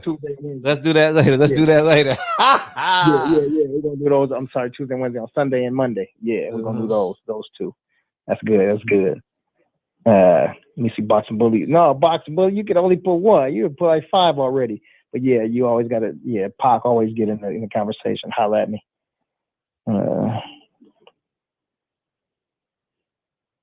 I came to bring the pain, Pac. Yeah, Pac. Pain above the rim. I can't help but notice what your pain. My pain, it runs deep. Share it with me. Damn. Yeah, Champion Hart doing my Hawthorne, man. Yeah. It was good though. That was good. That was good. That was good. I ain't gonna lie. What up, that was good. Kemp Wells, what up, Kemp? See, some people I don't be saying I ain't seen in a while. I know y'all listening in the background, man. Shout out to the third too, man. It's Ice Cube, no Vaseline. Yes, indeed. Big Tank in the building. He said today was a good day. Yeah, that's absolute. Almost anything Kanye touches, says Mac Wavy. Let me see. Dope Man. Oh, he told something else. Jay Gibson said Renegade was fire. Yeah, Microphone Fiend. God damn, you right, Hustle Slam. Yeah, I got introduced to that probably like 4 or 5 years ago. Yeah, that shit hard. Fred is jacking DB segment. I'm Lord jacking Tariq, what? What they say? Fred is jacking who? Yeah, Fred is jacking DB segment. This is like a. Oh no, I wouldn't do that. Hell no. I know y'all look forward to DB. Y'all look forward for him to put me in check. Y'all look forward to it every night. I know y'all do. Man, you don't knock it off. Y'all do though. It's part of your segment. Put Fred in his place, DB. That's part of it. What I'm supposed to do? This dude a fool, man. Y'all don't listen to this dude, man. That's the truth. Put me in my. I don't mind. I don't mind being wrong. Mr. Blue said, "See Murder, a second chance." Damn, see songs like that because I don't know what it is. I gotta go and I told you. I gotta go and listen, but not just the song though. Like I gotta listen to the beat. I gotta listen to the drums. I gotta listen. You know what I'm saying? I gotta hear the bass. I got the hi hats. Like I gotta hear the production. So we talking about beats, not just a song that go hard. Because you could have a song like where the beat is cool, but then somebody start flipping shit like Kendrick, and then all of a sudden it's like, yeah, that beat hard. No, because if somebody else would have did it, the beat would have been shit. But you know what I'm saying? So you gotta see if it was just the instrumental without you hearing that person's lyrics on it, and still think that shit is fire. Dude, yeah. I'm just gonna say if Dre produces an album, if Drake or Kanye produce your album. Yeah, you in great hands. About every you in thing. great hands, dog. You in great hands. Yeah, I don't. Sheesh. Yeah. Man. Damn. Hey, Big Tank, one of the most underrated producers in the game, man. DJ Quick. Yep. Let's get down quick. He produced Kanye. He was on Kanye. Yeah. He produced on Kanye stuff too. Yeah. You know, when you got somebody that ain't know it's Kanye calling you for production, shit, that means something. Right. You're absolutely right. You're absolutely right. Yeah. But that's some good shit, man. Let me see. Philip Black Hank said, let them females twerk to that California love. Ooh wee. Jay Gibson said Jadakiss Death Wish. All right, yeah, well, we got let me see. And then Barry at 925 said Dandada Bootsy. And on that note, yeah, we're gonna give some love to the brothers and sisters for coming in today. I gotta go back in and look at some of these and listen to these songs I ain't heard and in 10 years or shit, if ever. So yeah, Dave Jack facts, DJ Quick, man, underrated like a motherfucker, man. Yep. Let me see. Roy A said Dope Fiend beat, Too Short. Yeah. Jadakiss Man in the Mirror says Money in the Ghetto. All right, cool. So we got some, man. So all of us can go back, man, and shit. We're trying to figure out what to listen to. You know, sometimes you be scrolling through your music, you're like, damn, I want to hear something hard real quick. Yeah. What I want to hear. Like, I don't want to keep listening to the same shit every day. Yeah. Yo, but what you got? You ain't put nothing in there. Yo, but what you got? Who you got? What beat? Yeah, yo, finna say some Bay Area something. All right. Who we got tomorrow, Brody? Is it just us? Yeah, not till next week. The guest's not coming until next week. Right on. Yeah. So we get a chance to chop it up. Yeah, that's what I wanted. Yeah, that's what I wanted. In September, we gonna go hard again on the guests. September. Yeah. Bringing y'all fire content. Fire. Dylan. Where's he from? Where's Dylan from? Dylan was from. Is he from an island or is he from New York? No, he's from an island. Oh, okay. He's from, I think, St. Thomas. I think somewhere over there. Okay. Yeah, like St. Vincent, St. Croix, one of them saints. Yeah. And somebody was speaking about Nicaragua earlier, man. I just heard that. I walked away to go do something with my food, and I heard somebody say, and then somebody from Nicaragua. I'm like, yo, hold on, homie, hold on, peoples. Hold on. Let me see, does Rolly duck Devin? No, Rolly won't duck Devin because Rolly this is going to be the biggest payday for him. And I don't think that he thinks that he beats Devin. He just said, this is his shot. Listen, we talked about this already last week about Floyd not promoting his... Brody, that's when I called you the other day. Yeah, I called you back. In a minute. Yeah, I know, but we was at the beach. So I was, you know what I'm saying? I was out in the sand and all of that. But I was saying that Floyd said it was okay for Rolly to fight Devin a few hours after our show. Wait. Floyd said that? Yeah. Really? Yeah. Wow. So I can't even I don't remember the whole situation, but it was after the show and we was talking. It was exactly the opposite of what we were talking about. So it was basically like, hey, y'all go. This is what y'all said I wouldn't do. Here we go. Here you go. Take that. Like Puffy, take that. So yeah, we shall see though, man. We shall see. Yeah, look at Yova. Anything from me 40. Boxing fans talk TV. Trey said the symphony. Yeah, it was 2 symphonies. The symphony, 2 or 3 of them, but they all hard. Shit. DMX, where my dog's at? Yeah, that shit get me hyped all the time. Rolly has to fight Rivera next, most likely.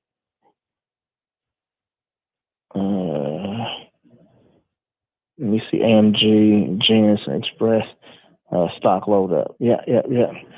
All right, cool, man. Well, I know Kyle getting ready, so we got to slide over to the boxing section, TBS. So let's get some love to y'all. Oh, did we just get a $5 holla? That's Mycal J. What they call that? Shannon They go a Briggs. quarter of a dub from the brother Champion Hart with the $5 holla. He said, guest list wish. You got them all written down. Shannon Briggs, Chris Cyborg, Michael Jai White, Shannon the Cannon Briggs, and Quentin Rampage Jackson. Okay. Damn. You know what? Ooh, I already know what. Look. If we can get Shannon Briggs and Rampage on together, that shit is gonna be one of the biggest shows. Like, it's gonna be one of the best shows. And even if it didn't do more views and bigger names, fuck. Yeah, we have fun. We have fun every night. Let's have fun. Yeah. Okay. So many snippets and shit to take from that show, and they'll both do it. If they come on together, they both gonna do it. Rampage has a big personality. Hell yeah, Rampage is shit. Rampage is let me think. it's different from Shannon Briggs, but he's funny as fuck. Okay. And sometimes he'll be funny with like, so I don't even know how to explain it, but maybe DJ could tell us tomorrow how to break down or how to sum up Rampage's personality. But yeah, he's a funny ass dude. But their personalities together, because they trying to fight each other. Yep. And I saw the banter that they had with each other. It was so cool because they were talking shit to each other, and it was just like borderline of like right when you start getting disrespect, not crazy disrespectful, that ridiculous Conor McGregor type of bullshit, but it was just right at the threshold of like, hey man, hey, don't be talking about my wife. You know what I'm saying? He said, nah, shit. I was just wondering how your ugly ass get a wife that beautiful. You know what I'm saying? And the wife in the background laughing, and it was just great, man. That was some of the best banter. I love that shit. And Reggie dropped that video. Dave Jack said both entertaining. But yeah, anyway, that's a great wish list, Champion Heart. I agree with you, man. We'll work on that. PPD, did you hear that? Let's get some love for the brothers and the sisters in the chat. But man, I want to say Peoples Hernandez came out early, so I want to get some love to People Hernandez. First and foremost, shout out to Tino the Great. Jumped in with us. Eastside 313. Dave Jack in the building. My brother Robert Brown, Champion Heart. Salute to you. Jay Gibson in the building. Bam Bam, what up with you? Taylor Bell, Boxing Fans Talk TV. Yova, what up? YV in the building. Darren Davis, my bro, what up? My cousin Boxing Truth Serums in the building. My cousin D-Man Jr., Pittsburgh, Cali in the building. Salute. South Central Zone, the Sweet Science Examiner. Big Tank in the building. And shout out to the home team, Money in the Ghetto right behind you. Salute to you. Mr. Tennessee himself, Hustler Slam on deck. Roy Ashton came out. Bay Area, bro, 925 back in the building with us. Bam, bam, we got you. We see you. Philip Black King in the building. Salute. Ryan Jackson, he said, DB, the vice president. I'll take it. For president. Yes, bilingual. President. Yeah, Mr. Blue in the building. Salute. Shout out to Mr. Blue. Who else we got here? President Jafar in there. Let me see. We got Taylor Bell, Dutch Schultz, E1K, Kine, and Quanta, aka Shaker Sandice. Salute to you. S. Riddle 45. Westside Anthers in the building. Damn, that sounds like I'm banging, huh? Yeah, it did. Yeah. It sounds like Athens Park or some shit. Yeah. Like, damn, DB from the other side now. Boss Red, Trey 57 in the building. Salute. Damn, guns and gangbangers. Damn, they going. Yeah, right? Crazy. Yeah, they know better. Pound for Pound Sports Entertainment. Hawthorne in the building. He said Thurman versus everybody. Hey, speaking of Thurman, man, I told you privately, but this man DB did a hell of a job on that Earl Spence interview, dog. And he did a hell of a job on that Deontay Wilder, but I get to watch it in an intimate setting all by myself with my headphones on, and I'm doing all that. And I just want them to know that, yeah, you did a great job with that interview, dog. Thank you. Thank you, man. Thank you. Yeah, for sure. It was phenomenal. Following your great. Nah, you ain't following you. Nah, you got your own swag. You got your own swag. You great at what you do, man. Yeah, but there's fire and ice. Absolutely right. Mm-hmm. Absolutely right. Right. Yeah, that's right. What's that old saying? They say you enjoy the sunshine when you endure the sunshine more once you endure the rain or something like that. But like there's both, man. There's both. So man, salute to you, Brody. Big Chop Unbiased Boxing says salute Fred DB and the Queen PPD. Yes, indeed, man. I think we done got just about everybody. Me said Easy Dimes in the building. Said Alphabet Boys are back at it again. Okay. And there go my brother Ken Lon Jones, man, King KJ in the building. And man, it's a whole lot of people that ain't in here right now, man. OG Rob. Where's Big Lloyd at, man? Big Lloyd around. Should I talk to him yesterday? Okay, he good? Yeah. Okay. Yeah. He just shit. He stay on the move, man. That dude is a hustler and a shaker. Okay. He stay getting it, man. But yeah, I talked to him. Send my regards, please. Send my regards, please. Yes, indeed. And King JJ, Big Lloyd. Yeah, I spoke to JJ this weekend through DM. Yeah, Reggie Owens. Man, let's see. We had Rob G. Filming in here, Donald Grant, the OG. I ain't seen Mir in a minute. You know what I mean? Yeah, it's a lot of our peoples, man. So yeah, shout out to them. Shout out to them peoples. Travis Jones, what up? That salute to DB and Fred. And yeah, what would DB do? Man, y'all hit the thumbs up, hit the like button real quick. Subscribe to the channel. And we bring y'all some more content tomorrow. See y'all in less than 24 hours. Otherwise, we'll see you over at the boxing section. TBS with the brother Kyle. Play the song, Fred! Hey, and I be trying to keep a straight face I laugh every time when you ask what would DB do. I laugh I be trying to hold back. I'll be like, damn. Because it kind of surprises me too when you ask. But you know, like I'll be like, oh shit. But nobody has answered like they knew though. You know what I mean? Everybody has admitted that they don't know what the hell that is. I'm waiting for somebody to call it, a guest to say, oh yeah, I know that person. Oh my God. Oh, you mean the guest? Yeah, the guest. That's the one thing about these headphones, man. Your ears be sweating like a son of a gun. You know what I mean? Yeah. Ready to give up. People Hernandez. We back, baby. Yeah.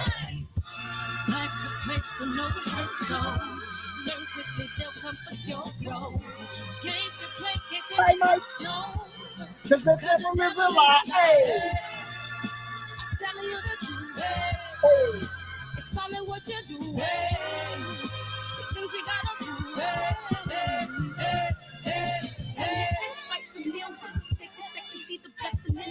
Everybody on the replay, I need to know what the hardest beat is. Put it in my chat. Put it, text it to me. I need to know the hardest beat.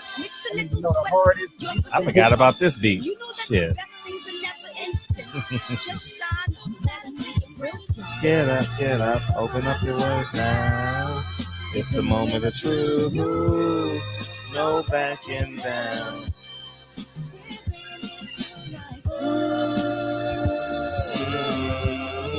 For the children, it's a giving, gotta give it, be a blessing. Hey yo, this is my personal statement. Run a game like I'm ASIC. Learn to develop patience, Determined to be the greatest, yeah. Bobbing and weaving, they changing up like the seasons. Indigenous to the grind, so I do it for all my people. Jabbing the competition, back up against the ropes. You fighting for recognition. I'm fighting just to promote equality where we lacking. Or cancer slowing our road. I'm confident we'll make it. We focus on common goals. Yeah.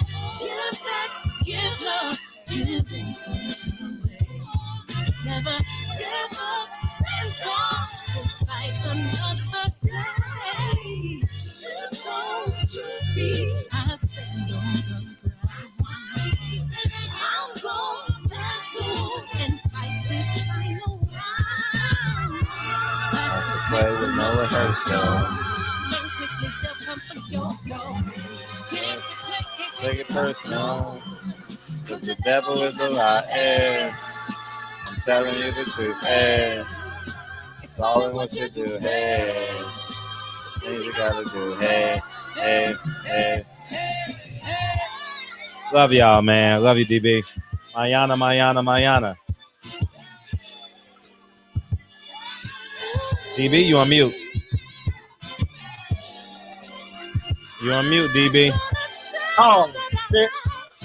I said, coming up with questions. You see all these shit there. Trav Jones. Catch y'all tomorrow. Love you, Brody. Peace, King. Love y'all. We out. Mañana.